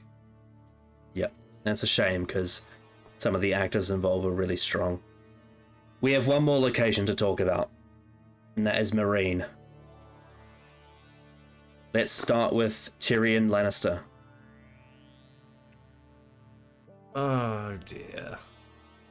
There are only a couple of interactions that I think are relatively fine and even decent. But I feel like they were very confused on what they were trying to do with Tyrion for the most part. To the point where they had him at one point in massive support of Jorah Mormont to then judging him and questioning his loyalty in just the space of an episode. Yeah, very strange. I don't know how to feel about Tyrion. This, considering the ending of last season, is it as bad as that single interaction for the whole season? Probably not, but there are a couple of scenes where we get inklings of him suggesting what he meant by his actions in the end of last season, and it just makes me sit there and think, wow, where has that excellent character gone from season 2? Yeah, the worst stuff with Tyrion is the stuff with Varys, I think. At the start of the season, it's really poor. When he gets with Jorah Mormont, there's some positives and a few negatives, but mainly positives. Some of his stuff with Daenerys is quite good, not all of it. But then, yeah, it kind of falls apart at the end. He's just sort of sifting, really. I think Tyrion has taken a big downgrade. He's not like, as you said, he's not character assassinated like he was at the end of season 4, but he's very meh this season. He's very just sort of there. And as I've explained, they've removed a lot of the intrigue from his arc. They removed the meeting with Illyrio, the travel with Holden Halfmaester, meeting Jon Connington and Aegon, and they removed the Penny part of it. I did like the whole journey where they got captured by those pirates that were slavers, and he had to try and get his way out of that. That was quite cool. And sort of developing that connection with Jorah Mormont. But again, like you said in the finale, he distrusts Jorah, which just completely goes back on all of that. Yeah, I think there's definitely better they could have done with Tyrion. The scene where he refuses to have sex with that whore is a bit weird as well. Yeah. In Volantis, that was just I don't know about that one. He just seems kind of pathetic, really, this season. Yeah, they've made him quite pathetic, I'd say. His best scene is at the start of Hardhome when he's negotiating with Daenerys about Jorah Mormont. That's probably his best scene from the season. The next character to talk about, though, is Varys, who I have very negative things to say about. I think Varys was pretty shocking in this season. I'd agree. I'd agree with that. Yeah, the spider is just...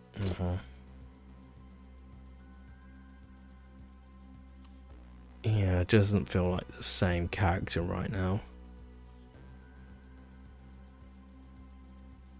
Feels quite disappointing. to go from where we were just a couple seasons ago. Yeah. Really disappointing. The comedic dynamic between him and Tyrion I find quite painful. It's just sort of lame. And yeah, he doesn't have that kind of manipulative power anymore. He's not one of the chess players. It's sad to see what they've done with him and Littlefinger. They've really fallen massively. Because back in like season 2, Varys was so good. And now he's just sort of there, and he's used for comedic relief, and it's like him and Tyrion are an old married couple, and I just don't think it works. I don't think that works for his character. And I don't like Littlefinger, maybe not as confusing, but I don't really see Varys' plan. I don't think his alliance with Daenerys makes a lot of sense. I don't think it does, and I think they've only done that because they've cut out his actual plan from the books, which is very related to Jon Connington and Fagon, and his connection with Illyria Mopatis, which they foreshadowed in season 1 in that scene with Arya, with the dragon skull scene. But I just think that they've really, by cutting all of that out, they've made Varys into a much lesser character. And, his sort of justification for getting Tyrion out of prison is just really contrived and relies a lot on luck, which Varys is not one to bet on luck. Mm-hmm. Having said that, we do have a big positive to talk about with Meereen, and that is Jorah Mormont. Sort of the shining light, I would say. Yeah, I think his story is for the most part relatively well built. I think England does a fantastic job with the material he's given, and I was thoroughly impressed with what they made him go through in order to somewhat get back on side with Daenerys.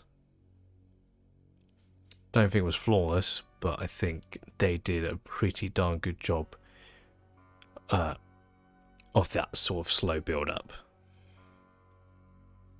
Yeah, the geographical issues are the biggest problem, I think. The the appearance in Volantis is quite contrived, and the decision to sail through Old Valyria is ridiculous given the implications of it. And the only reason they did that is because they had to find an alternative way to get Grayscale into the story, because it happens before Volantis in the books, because it's Jon Connington that gets Grayscale. Having said that, him getting Grayscale adds another dimension to his motivation with Daenerys, the fact that he basically has nothing to lose here. He can only... It's only downhill, and what are they going to do? Kill him? He's already going to die anyway. So his unrelenting, anxious attachment for Daenerys and Ian Glenn's very rangy performance is fantastic through the season. I think he's definitely a highlight. I really, really like that scene in The Gift when he sees her and he comes out and offers to fight for her again. And just his pure... that's a big highlight. His pure, shivering embarrassment when she sees him is it's such a great performance. And now him and Dario are going to go and try and find her. And he has Grayscale, so that has a big implication. It does.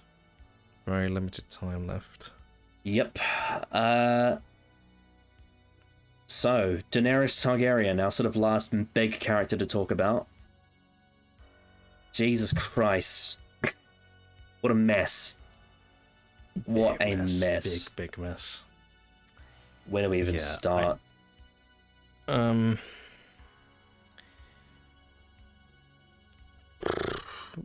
Yeah, well, unfortunately, they do a lot of really bad things to a character this season.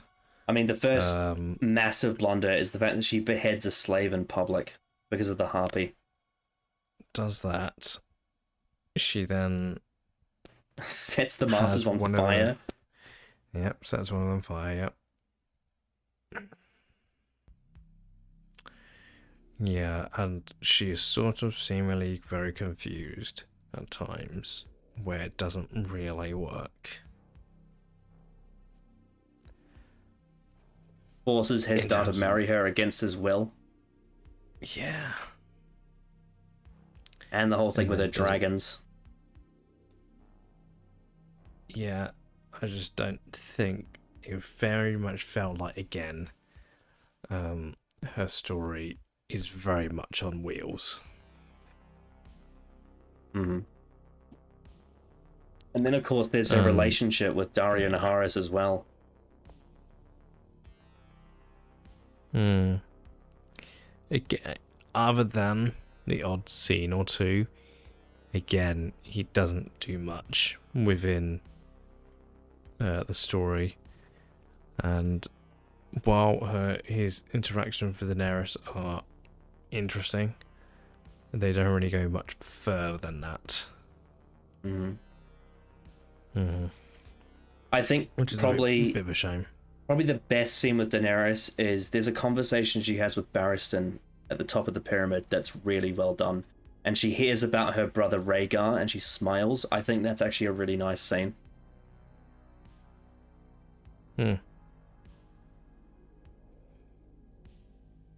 Although, speaking of, shall we mention Barristan Selmy? It was just the wrong choice. Just shouldn't have done that. Really shouldn't have done that. With the amount of potential interactions that could have been alone, what they did this season, yeah, it's a bit of a misfire. Yeah, especially because we noted how many times the scenes would have been better had Barristan been in them, especially with Jorah Mormont coming back. Definitely. Yeah, that was a huge blunder. And not having his arc culminate with something to do with King's Landing as well, potentially, is also a misfire.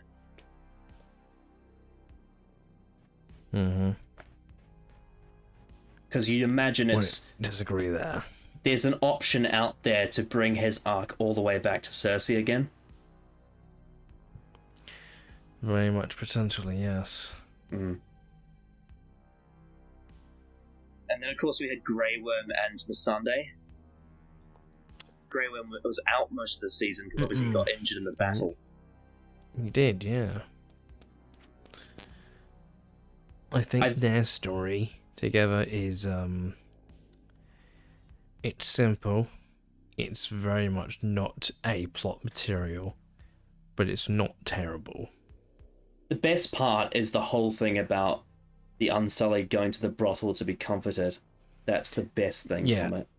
That's something that is quite interesting that they realistically aren't going to fully explore, given what we've seen this season.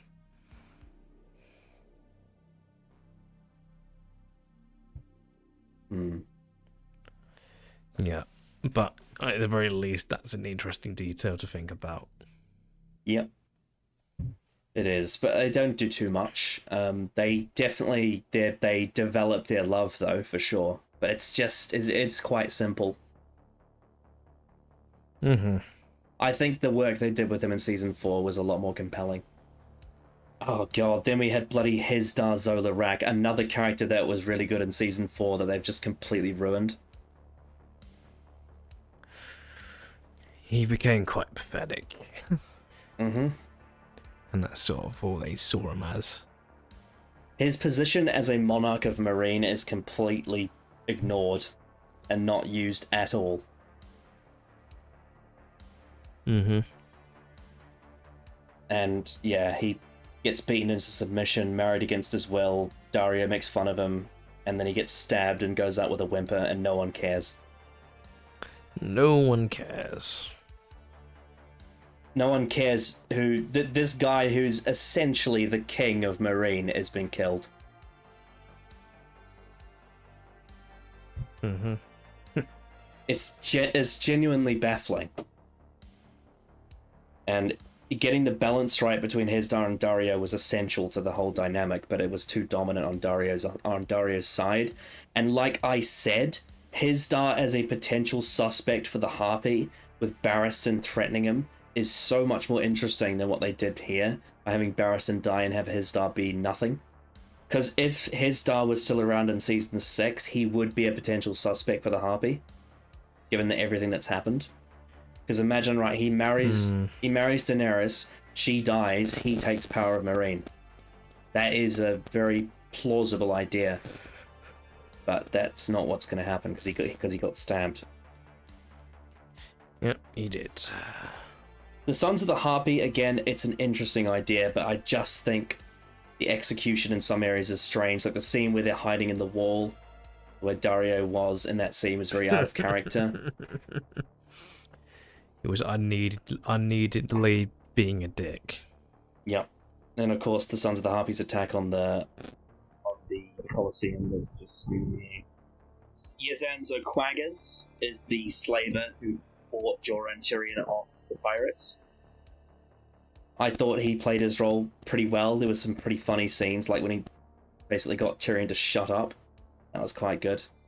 It gave Jorah a good scene when he's going to return to Daenerys, compete in the fighting pits, so I thought he did well. The last thing to talk about, though, is the dragons. I have to say, I was not a fan of how the dragons were used this season. Nope. Which is a shame, because last season they actually did some good stuff with them. You know, when they were burning the children and the sheep. Well, at least Drogon was, and they had to be locked away. But this season, it was just... it's just... I think they used them too much, actually. There was not enough direwolf and too many dragons. Yeah, I think the biggest disappointment for me is they butchered one of Dany's most iconic scenes, which is when she saves Drogon from the Meereenese in the books. Instead, Drogon saves Dany from the Harpy, and it's framed so strangely. On top of that, the green screen as well wasn't great. Yeah. Yeah. It was quite embarrassing. Yeah. I guess Dave and Dan with the whole old Valyria scene is they wanted the dragon to be like, oh, I'm flying back home to see what it's like consciously, and then it realizes that it's all a massive wreck, so it just flies back. Yeah, yeah. Yeah. It's all very weird. So, very much so. Yeah, that sort of outlines the characters. So, we now have our standouts of the season. And every season this seems to change in terms of its volume of choices, whether that be more or less. Standout character of Season 5. I have gone for Cersei. Same here. Yeah. I think she has the most consistent character. I think she has the most interesting character. I think she has the best payoff to her arc. She's the one thing about the finale that's really good about it. I think the performance from Lena Headey is outstanding. I think the whole Faith Militant storyline is exceptional. There's a few issues here and there, like the Dornish stuff with Jaime and the stuff with Littlefinger. But for the most part, Cersei's arc is extremely good. And she's, for me, the best thing about the season. Very much agree. I'm very much in agreement with that. Easily most consistent. Easily had some of the most memorable scenes. And performance-wise was pretty much top-notch. Mm-hmm. Definitely. Standout location. I have gone for Hardhome. I think visually it's very unique. The cliff sides, the camps, the water, everything about it set the stage for that surprise attack. I think it's visually stunning. And obviously it only appears here, so I'm yeah, I'm going to go for Hard Home for this season. I think it looks amazing. Makes for great artwork too. I went for The Wall specifically because I really enjoy the aesthetic of the snow heavily coming down. I thought that was quite visually appealing to me. I think Hard Home is a very close second though. But The Wall for me, the snow being so heavily part of location, it was very aesthetically pleasing to me. That was something I thought that they did really well actually with the direction, was they consistently showed winter's snow over the wall, and then with the gift with Stannis, and then also over Winterfell as well. That was very well done. Yeah, I very much was into that. I thought it looked pretty great. It's crazy how different Winterfell looks now than it did at the start of the show. Standout side character, I thought there was a few pretty contendable options here. There were two that were fighting for the top spot for me, but there were issues with one of them, so I decided to go with the other one for consistency reasons. For me, the standout side character of Season 5 is the High Sparrow. Samesies. Easily, for me. I was considering Jorah Mormont, but I think the issues with Volantis and with Old Valyria were enough for me to push him off it. But I think the High Sparrow is consistently great in everything. His contribution to the story, the Faith Militant, the performance, everything about the High Sparrow shines, and he has some of the best scenes in the season. Especially the scene with Olenna Tyrell. That was exceptional. Goes toe-to-toe with Cersei within this season. And performance is outstanding, and the character is so intriguing to delve into throughout every episode and every interaction they have. So I'm very much in agreement there. Yep. Fantastic. Standout music track, obviously Raymond Javadi is always great, no matter what season it is. I've mentioned this track a few times before and how it's used specifically throughout the season with its intent, and how well I think it fits the location and also the drama. I've gone for House of Black and White, which plays a lot during the Bravos section of the season.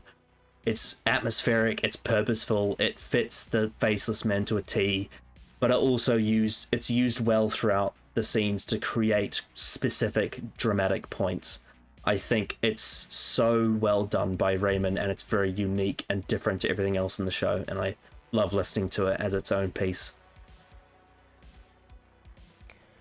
For me, that was a very close second, for the same reasons you said. I've gone for, even though it's in a scene I drastically do not like, I've gone for Forgive Me. I think the high emotional charge of the track itself, along with the fact that it's Stannis' theme, which is a track that I very much find very memorable and very fitting. I think this rendition was very hard-hitting, and it stood out definitely in a scene that, even though it was something I very much was against, the music itself was still very impactful on that level. Yeah, it's Forgive Me is a bit like, it's the song Marigold, the song Marigold did call The Duty of Care for Hell Bent is exactly like Forgive Me, in the sense that it's a great piece of emotional music in a terrible scene. Charactermondo there. Yeah, absolutely. Yep. Standout worst thing. Now, there was a lot of things I could have chosen here. There's a lot of really bad things in this season that I could have chosen, and it was quite difficult because some things hit harder and I have more impact than others. But I think on a critical level, I can define one overall thing with this season that just sucked, and that was Dawn. Everything to do with Dawn was so shit. And that's the one I've gone to choose for. It's not as devastating as something like Stannis' death and the burning of Shireen.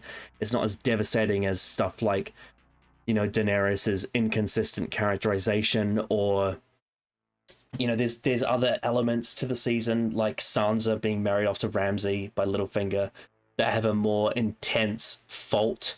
But Dawn as a whole just is a massive waste of time, and it really just didn't need to exist as it exists. And that's why I've chosen it. I've gone for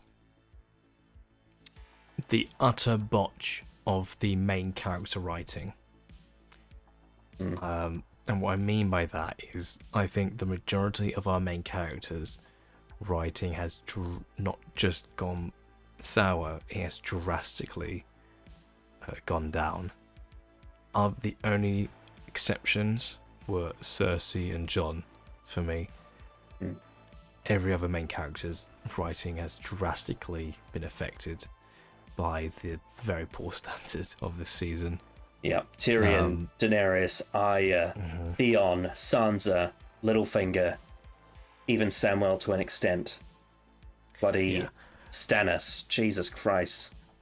Yeah, considering that was the show's strongest aspect. The fact that this season has so drastically, other than two main characters, has drastically diminished is quite astonishing. So I have to point that out. Yeah. Yep. Stand-up thumbnail. You guys watching can vote for that. In fact, you can vote for all of these standouts in the description for what is your choice. Are we ready to rank the episodes of Season 5? Okay, so anyone who hasn't seen this before, I'm assuming you have, we start at the bottom, number 10, and we sort of go like a zip, merge like a zip, until we get to the top, and we snap if they're at the same level. This ranking was a bitch to do. It was so difficult in some areas, because a lot of the episodes are very mixed, and it's hard to compare them side by side. They're very, there's a lot of volatility, and it's very difficult to compare that. Would you like to go first? Sure. At my number 10, I've gone for Unbound, Unbent, Unbroken. That's what most people would go for. I think it was very hard to put this bottom between this and the one just above it.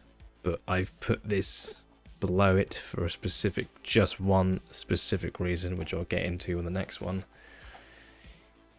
Yeah, this is the episode that has, unfortunately, the last scene of the episode that is very much in a poor taste.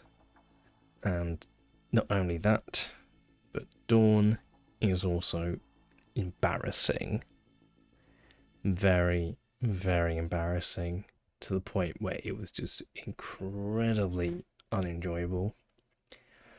You also had Littlefinger, as per usual, being very stupid in front of Cersei, which was not fun to watch. The only couple of highlights you get was the interaction between Jorah and Tyrion, and a few scenes with Arya, and that was sort of it. The bad parts are extremely, extremely bad, and it could have been ninth, but the episode that I'm picking ninth, which we'll get into in a bit, has one scene that I think saves it by an inch. After thinking about it. Alright. My number 10 is The Dance of Dragons, which is episode 9. Oh boy. I decided to put this at the bottom because I don't think it has anything that is out and out really good about it. Thinking back on everything in it, the aftermath of Hardhome doesn't make sense. Why they approach the front of the wall and all of that stuff. everything they do to resolve Dawn in that episode is utterly embarrassing, and it is a massive waste of drama and time and character. The Arya thing takes a interesting but strange turn with Meryn Trant and going to that brothel. And I think it's a weird place to take it. And I don't think it quite works. There's a little bit of potential with the Thin Man Oyster thing, but it's a weird distraction. The fighting pits scene is botched. It wastes his dart. It's the harpy attack is just too weird, and the way that they botched the whole meaning behind Daenerys and Drogon and their connection and the saving of it is so backwards and so in contrast to what the scene is in the books, and it makes it much worse than it is. It makes it a much worse scene, and it's so stilted and framed weirdly, and also the CGI is terrible. But the thing that really kills it for me is Stannis burning Shireen and betraying Davos Seaworth. That is the thing that tanks this episode so low for me, because it is such a blunder. It's such an unbelievable, catastrophic lapse of judgment. And it's frustrating because the acting is really good in it, and so is the music and the direction, but it's just such a blatant fuck up. And really, when I look at the rest of the episode, there's nothing that's actually out and out good about it. It's just consistently poor throughout the entire thing. And I think that's why it deserves to be at number 10 for me. So yeah, the Dance of Dragons at the bottom. The one thing that I like about it is, in spite of it itself, because of the burning, and that is a setup for the burning, but Davos Seaworth giving Shireen the stag, that scene is nice to watch, but when you watch it in hindsight, knowing that it's leading to the burning, it leaves a real sour taste in my mouth. And I think for me, that made that scene worse as a watch than it did you, because I knew it was leading to. And it really pisses me off. So yeah, the Dance of Dragons is at the bottom for me. What is your number 9?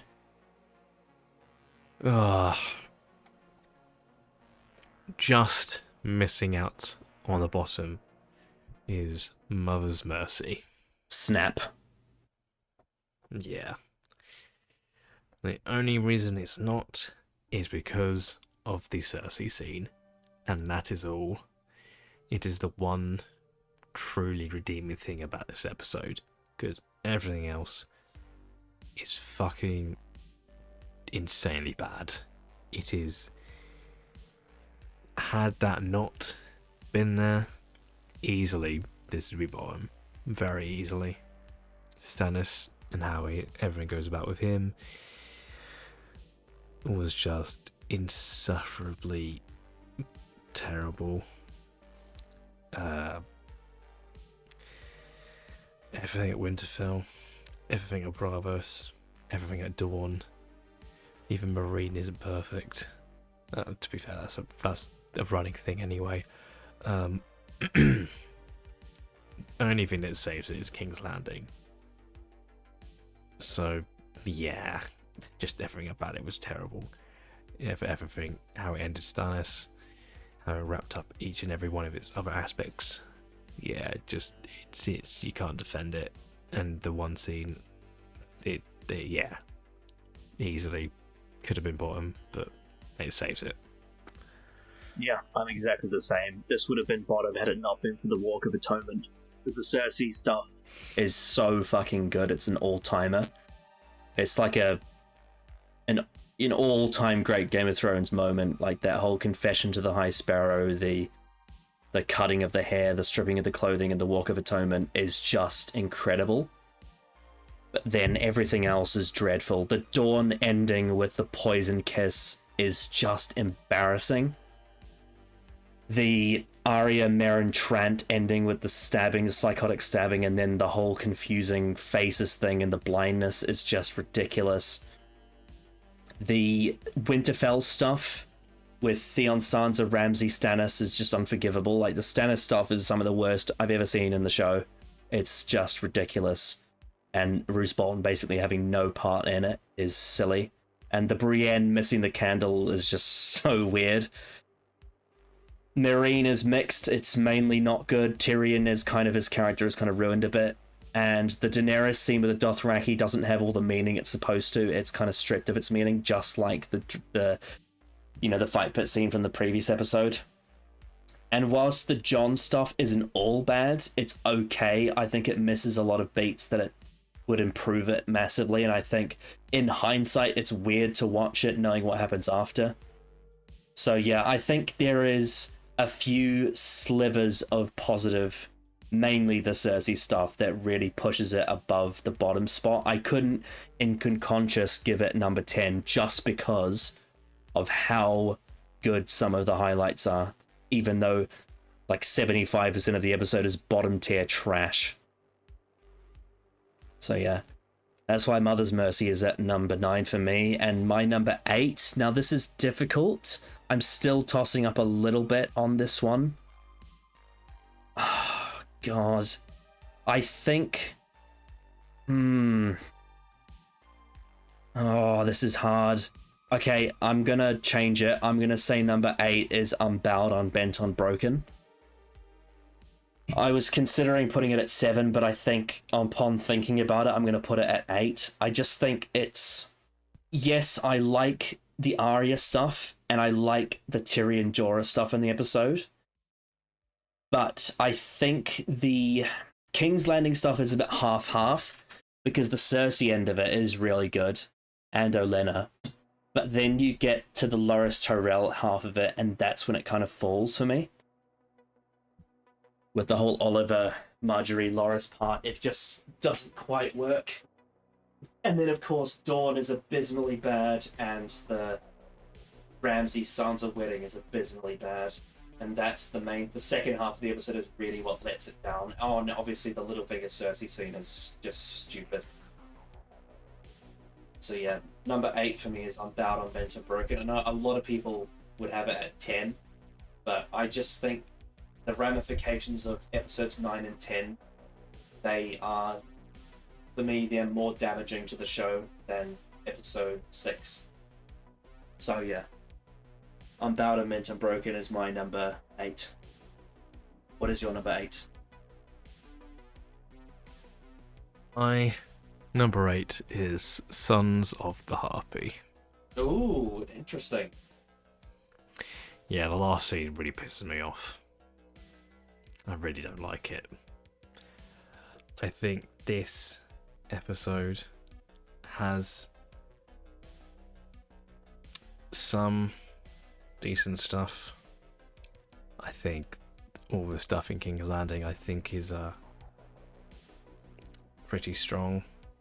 Things with Tormund, the High Sparrow, and I think the scene with Jon and the Red Woman is good, and the scene with Stannis is good, but I cannot get over, first of all, the Dawn stuff, which is awful, and second of all, the stuff in Meereen and the death of Barristan is just... I was so done after that point. I just could not begin to understand that as a decision to take out a character with still so much potential in interactions. It really pissed me off, and thinking about it now, I just... so much missed potential. So much. And I just don't get the decision. Fair enough. My number 7 is The House of Black and White, which was episode 2. This had a lot of shit in it. Tyrion and Varys were unbelievably cringe in their little wheelhouse. I couldn't stand those scenes. The Dornish introduction for Jaime is just so ridiculous, and him having, hiring Bronn as the sellsword, that whole thing of getting him out of that marriage and offering a bigger castle. It's just stupendously shit. The introduction to Dawn is alright, but I think there's a lot missing from it. the Bravos scenes are just spinning wheels. They are like pointless wasting of time. And Jack and Hagar wears blackface, and they ruin the point of the Faceless Men as well. They ruined the whole anonymous end of it by having it be the same face. But then by the end of the season, it's like, well, what is it, the same guy or is it not? It's just silly. The scene where Brienne meets with Littlefinger and Sansa in the inn is just, it's stupid how they got to the same place at the same time. It's just so fucking awful. The council scene in Marine is also really bad. The dialogue is just atrocious. The only real redeeming things about this episode are Barristan's chat with Daenerys about the Mad King, and everything at the wall with the Stannis offering Jon to be a Stark and the election of Jon Snow. That's what redeems this episode and why it rises above Unbowed and Mint Unbroken for me. The election of Jon Snow and the Stannis scene is really what holds this up at number 7. Yeah. So, House of Black and White is my number 7. What is your number 7? My number 7 is The Dance of Dragons. Mm-hmm. Yeah, for pretty much the same reasons as you pointed out. I think the burning of Stannis' daughter is a really bad decision to make narratively. I think the Marine ending is a bit strange. I think that everything about it, just some things work, something doesn't. I think that the stuff in Bravos is very strange a little bit, with the whole, brothel scene, which was a bit awkward. Yeah, there's a lot in this episode that is quite of a mainly misses. The only real scenes that I enjoy is the scene with Davos, giving the stag. I thought that was quite sweet, but yeah, there's this episode is it's not good, and it kind of ruins Stannis, which is a big no-no. That's right. Mm-hmm. My number 6 is Sons of the Harpy. So this is a mixed bag of an episode. It was very difficult to rank because it has some great scenes, like with the High Sparrow and Cersei, and especially the stuff at the wall with Jon and the Red Woman, and Jon and Stannis. But the Tyrion Jorah stuff is, it's all right, but there's a few issues. The Dawn stuff is pretty cringe, and the Jaime Bronn swords thing was just weird. I wasn't a fan of it. They killed Scorpio Sky. There's that scene. The scene with Sansa and Littlefinger in Winterfell is really strange. Littlefinger still just doesn't seem to work as a character, even though Sansa's part in that scene is fine. I really like Barristan's scene with Daenerys where they're talking about Rhaegar. That's a great little scene, but then it all is for nothing because it ends with Barristan's fight with the Harpy where he gets killed, and it's just ridiculous, and I hate that ending. It's one of the most baffling decisions D&D ever made, so for that ending, really alone, it pushes this down to 6, even though it has some really good scenes in the episode. What is your number 6? My number 6 is The Wars to Come. Mm-hmm. Only real positives of this opening episode is half the stuff of the wall, I think, and which is kind of just the last 10 minutes.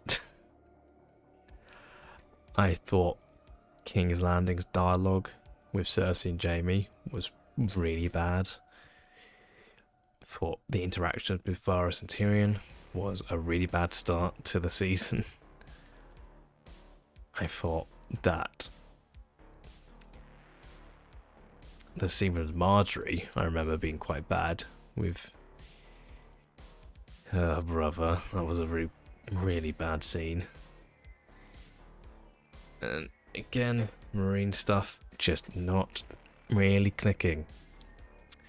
The only highlight for me was that little interaction with the Unsullied and the wall at the end. That was kind of the only highlights. This is not got as bad scenes as all the ones below it, but yeah, this was not a great start to the season, I will say. Yeah, well, that's fitting because my number 5 is The Wars to Come. It's mostly very mediocre to poor throughout. It doesn't fluctuate as low. It doesn't, tank as low. Outside of the one major thing was the Varys Tyrion scene, like with the whole Daenerys. Who said anything about him? Like, that line just pisses me off. Daenerys checking her dragons was a weird scene. We also forgot to mention there's the whole thing of like Brienne and Podrick and thinking about the Hound fight, and then Sansa and Littlefinger going past them. It's not that great, but yeah, it's not. It doesn't have as many terrible moments. It's pretty mediocre to poor throughout, but it's redeemed mostly by the stuff at the wall, especially with Mance Rayder's element of it. That is the highlight of the episode, and it really holds it up massively because Jon's character has a lot to do in that episode that really bolsters stuff. So I think Cersei's vision at the start is a great scene outside of Forgetting that she had a fourth child, I should say, with brown hair. But it is a really, really good thing for her character to remember back to that. But yeah, it's a very mediocre episode overall. That's why it's my number 5. What is your number 5? My number 5 is the House of Black and White. Again, a very mediocre episode. Like you mentioned, the scene of Marine at the table has especially bad dialogue. I'm pretty sure it's the episode with the beheading as well. Yes, it is. That was a very strange scene. That was very odd decisions from Daenerys. Only real highlights was, again, stuff at the wall with Jon, who also did a beheading, but it actually made sense. If I remember, that is the right episode. No, it's not that one. It's the one he gets. It's not one. It's the one he gets voted. That's what I'm thinking of. But that is a great scene, which is the only highlight. Is when Brienne and Podrick meet up with Littlefinger. Somehow, very convenient, led to a very odd scene. And it's when Jaime hires Bronn as well. Quite mediocre. And obviously Bravos too. Yeah. And Bravos was again another place with a bad start. Though I will say the scene where the Unsullied goes to the brothel is very good. Yes, very nice detail. Yep. All right, my number 4 is Kill the Boy. So now we actually get to the episodes I like overall, even if they have a few issues. Same here. Yeah. So I think the meat of the story, mainly in the middle, is really strong. The stuff with Maester Aemon's scenes is very good, and with Stannis, with the Dragonglass stuff, the stuff with Gilly and, Shireen. The stuff with Maester Aemon and Jon, especially Kill the Boy and Let the Man Be Born. It's very strong, character dynamics. Stannis leaving the wall, leaving the ships behind. That's all really good stuff. Then you get a massive focus on Winterfell with the Boltons. This is the best of the Winterfell stuff this season. Really honing in on Reek's position, and especially the scene with Roose Bolton and Ramsay talking about his mother was fantastic.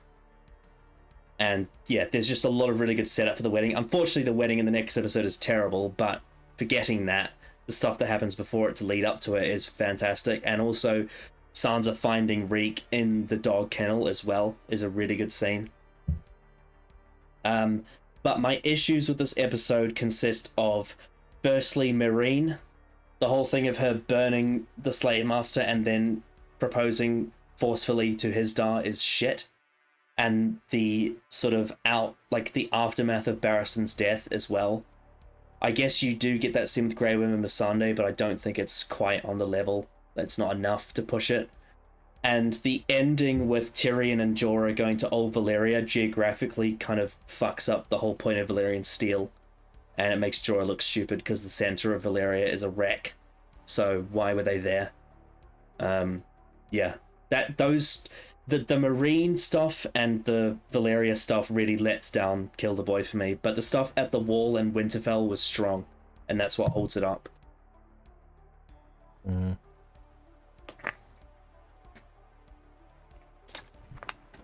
Your number 4. My number 4 is The Gift.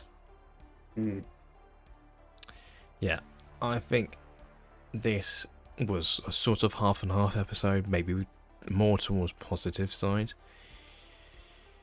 My main issues were probably mainly the stuff with Sam and Gilly. I don't think really works like they want it to. Unfortunately, just doesn't really gel well together.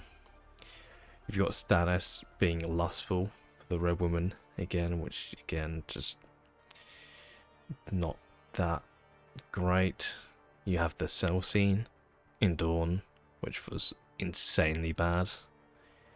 That was a really, really, really bad scene. But positives, you have that excellent scene with the High Sparrow. Awesome, awesome dialogue. Absolutely adored that scene.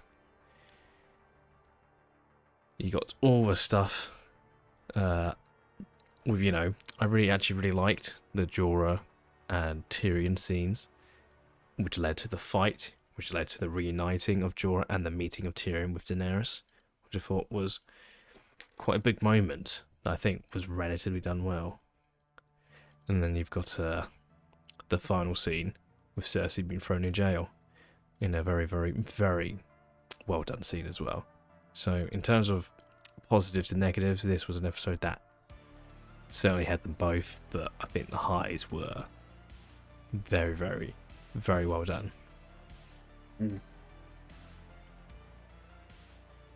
My number 3 is High Sparrow. A mixed episode, to say the least. The highs are very high, some of the best stuff of Season 5, so mainly Jon's execution of Janos Slynt is exceptional. It's a very good scene. And also the scene with Brienne and Podrick is incredible. It's a great bit of character stuff. I also really liked Arya giving up Needle. That scene in Braavos is very powerful. The wedding of Tommen and Marjorie in King's Landing is great. The way that they toy with Tommen. The scene with Cersei and Marjorie is so good. It's deceptively just sensational. And the whole thing of Cersei deciding to arm the Faith Militant, the way she sort of dismantles the Small Council, the way that the old Septon is found in a brothel, and how she finds this character played by Jonathan Pryce and makes him the High Sparrow. It's a fantastic little addition to it. And also, the stuff they do with Reek and the Boltons is really good in this episode as well, with the way that they focus on their characters. Apart from that, though, there are some major issues, the biggest of which being Littlefinger and Sansa. Littlefinger choosing to marry Sansa to Ramsay is unbelievably ridiculous. It's so out of character. The violent stuff with the waif and Arya is a bit off. Like the whole she gets whipped and she's like, cunt! It's a bit cringe. That sort of rivalry there is a little off-putting. I don't think it quite works. And, of course, there's the whole Volantis scene where Jorah takes Tyrion out of the brothel, Tyrion not wanting to have sex with the whore, and then also the sort of the convenience of it in the big city of them meeting is a bit strange. I don't think that quite works. So yeah, it is a mixed episode, but the good stuff is some of the best stuff of the season, so I would praise it for that. Yeah, that's my thoughts on number 3 for me, which is High Sparrow. What is your number 3? My number 3 is Kill the Boy. So other than Marine, which was awful, and the final scene, which was also awful, with Jorah and Tyrion, I think the large bulk of this episode is pretty strong. I think everything at the wall was done very, very, very well. Scene with Jon, the scenes with Ramsay and Roose Bolton, I think were pretty excellent. I thought those were very, very, very well done. Think that overall, I would say this is probably the best Winterfell is for the most part. It has a couple of issues, but it's not horridly bad as it gets later in the season. It gets a lot of screen time this episode. It does. It has like 20 minutes to itself. And you get some good stuff between Stannis and Davos here. A little bit of a back and forth that I thought was pretty decent. Thing that just holds it back is pretty much Marine. And Valyria. Yeah. Other than that, though, I thought this was at the very least compared to other episodes, it at the very least had some good highs. Good to have an episode that focuses on the north and the east specifically. Although Yes. the stuff in the east was bad, but the stuff in the north was great. Mm-hmm. My number 2 is The Gift. And like you said, it has a few issues. The main one being the Gilly Sam sex scene. Doesn't work. The stuff before the sex scene is fine. That's not a problem. And Jon leaving Sam, that scene is also really well done. But the fact that Gilly wants to have sex after it is an issue. Stannis being horny, not great. The Dornish prison cell scene is a fucking train wreck. But apart from that, this is actually really good. The King's Landing part of this episode is some of the best stuff in the season. Cersei gaslighting her own son. And of course, when she visits Marjorie and has that scene in the cell, and then she herself gets taken by the High Sparrow, is a fantastic cliffhanger. Great character stuff in King's Landing this episode. Then you've got, I would say about Dawn, the scene with Jaime and Marcella is fine. It's just the prison cell that lets it down. This is probably the best stuff with Meereen in the season, with the fight pit, and with Tyrion and Jorah, and the gift. That is actually really well done, and the whole storyline this season with Tyrion and Jorah being taken by the pirates, then sold, and then there with Yazan. That stuff in episode 7 is really well done. I quite enjoyed that. And yeah, overall, and there's a few scenes here and there with Sansa and Theon that have some positives to them, especially for Reek. I don't think the stuff with Stannis is all bad. I think most of it is okay. Just the only problem is it sets up something in episode 9 that was bad. But the only real issue is the horny side of it. That's the only problem, really. Yeah, it's a mixed episode, but like High Sparrow, the highs are just so unbelievably high. I think King's Landing really, really pushes this up massively. Because this is the best of the King's Landing stuff in the season. It's so good. Yeah. What's your number 2? My number 2 is High Sparrow. I think this has a lot of really great scenes. I think the scene with Brienne in particular was quite a surprise, but excellently done. I think everything at the wall was excellent. This is the episode with the beheading at the wall, which is a great scene. King's Landing has some great scenes. Cersei and the High Sparrow meeting is very well done. The dialogue is exceptionally good. Exceptionally good. Shame about the last scene with Tyrion, which kind of brings it down just slightly. And the Littlefinger scene. And the Littlefinger scene, yes. Some interesting stuff with also Reek and Ramsay. Getting sort of the inklings of what is to come, but unfortunately, like you said, the stuff with Littlefinger is quite strange. But I think when this episode is really good, it is exceptionally good, with some excellent character interactions. It also has that great scene with Arya, with some great acting. So, yeah, this for me is number 2, High Sparrow. And that means our number 1 is Hard Home, which is no surprise. It is indeed. Yeah, for me, this is the best episode from the bad seasons. Best episode of season 5 by quite some distance.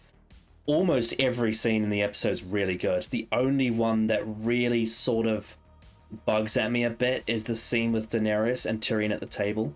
Some of her motivations in that scene are a bit confusing, with the whole break the wheel speech. And you could argue potentially some of the stuff with Sansa and Theon at Winterfell is a little bit, could have been a little bit better.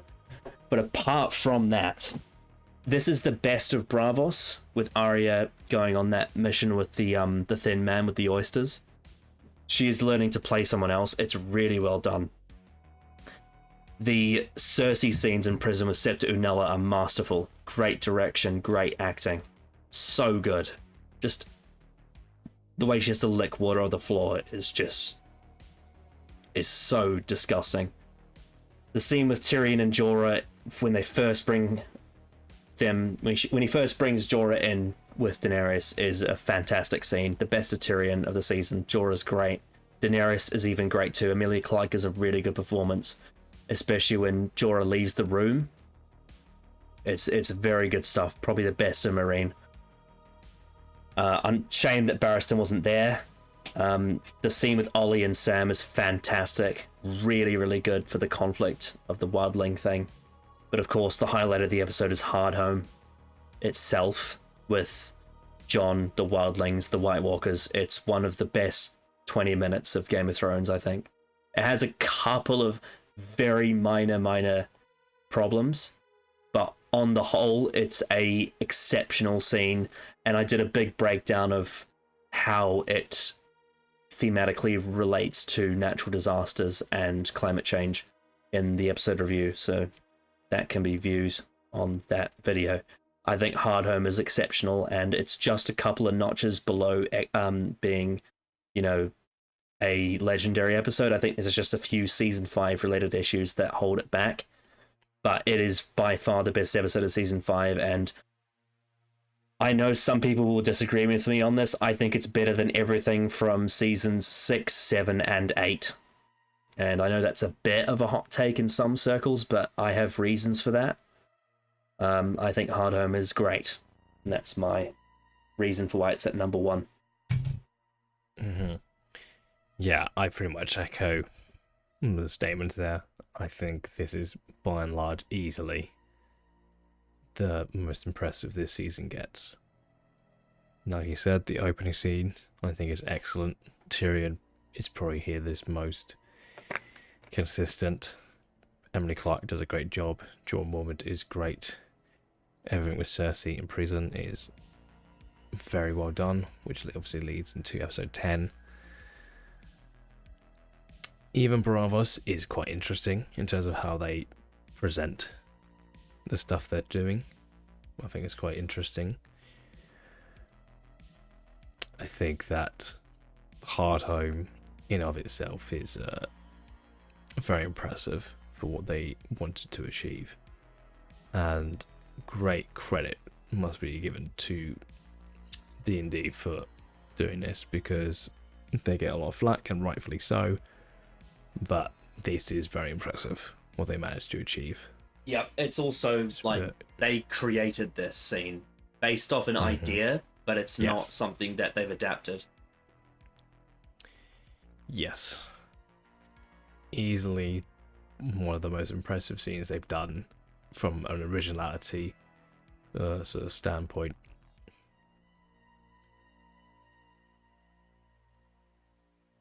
So yeah, thumbs up on that. Easily, by and large, the best episode of the season. Mm-hmm. Absolutely. Well done. So, give your conclusion and rating out of 10 for season 5. Probably the hardest one we've had to do so far. Oh, Jesus, yeah. When this season is good, it's really good. And when this season is bad, it's really bad. Easily out of the 5, the worst season. It's not even close.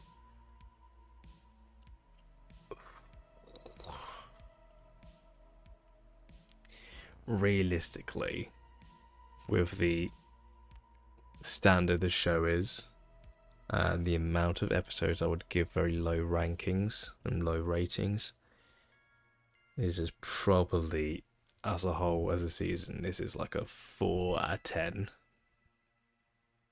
And I'm going to stick with that. I think this is a very easy, simple. It has highlights, but overall, it has a lot of problems. So 4 feels like a very fitting number for me.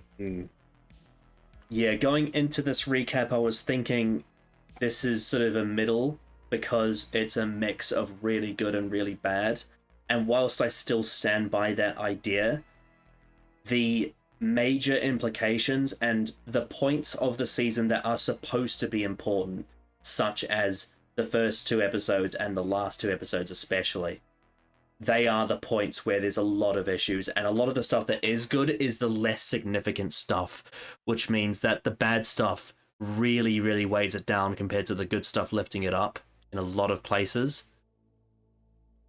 I'm going to give this a 4.5 out of 10. Because I know how low the show goes after this. I think 4.5 in my head sounds right for season 5. Just below middle. Because it's mixed and the bad areas are in places where it hits harder in some respects. Because if you had just episode 6 being terrible, it wouldn't seem as bad because it's not as significant. Whereas when you look at episode 10 outside of Cersei, that is supposed to be a culmination of stuff, and it culminates in a really terrible way. So I think for that, I'll give it a 4.5 out of 10, which is a massive drop from season 4. It is. This is the first out-and-out bad season of Game of Thrones, and it's a real shame. So, coming off that, what would you like to see from season 6? An improvement. I think there's a lot of people out there that would consider season 6 an improvement. Whether or not their takes are trustworthy remains to be seen. We will have to see. Realistically, it needs to really pick up its game in what it was strongest at before, which is the main characters being strong in consistency. This season, it was a massive fall off of that. So realistically, that is what it needs. It needs to improve on massively. I'm very curious to see where you fall on season 6. Because the mainstream love it. The mainstream think it's one of the best seasons. Some people even say it is the best season. I don't love it. I think it's really overrated.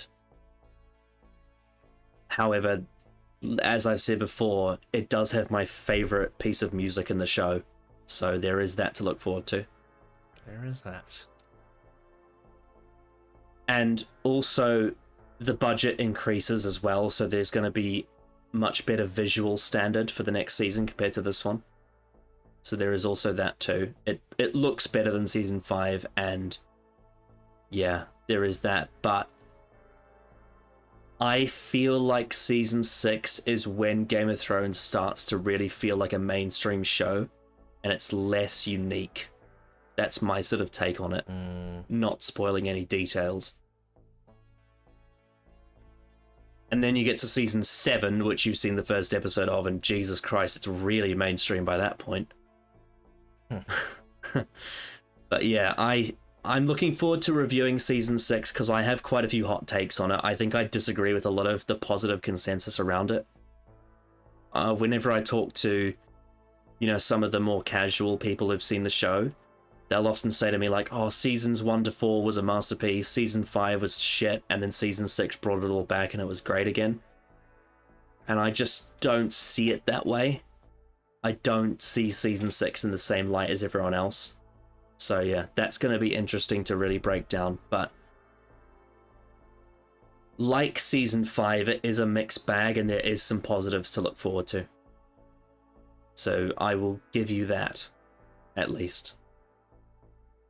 But do bear in mind, this is now at the point where they've almost exclusively exhausted all the source material. So the next season, you're really going to see what Dave and Dan can do with 10 episodes of TV by themselves. Oh boy. Yep. That would be fun. Yeah. Yeah. So, anything else you'd like to say before we wrap up this long recap? Oh boy. Oh boy. That's all I've got to say. Well, next time on Game of Thrones will be Season 6, Episode 1, which is called The Red Woman. So you would imagine it has something to do with Melisandre? I would imagine so. We'll see you all next time. I bid you adieu. A good night, a mwah, and a goodbye. Bang.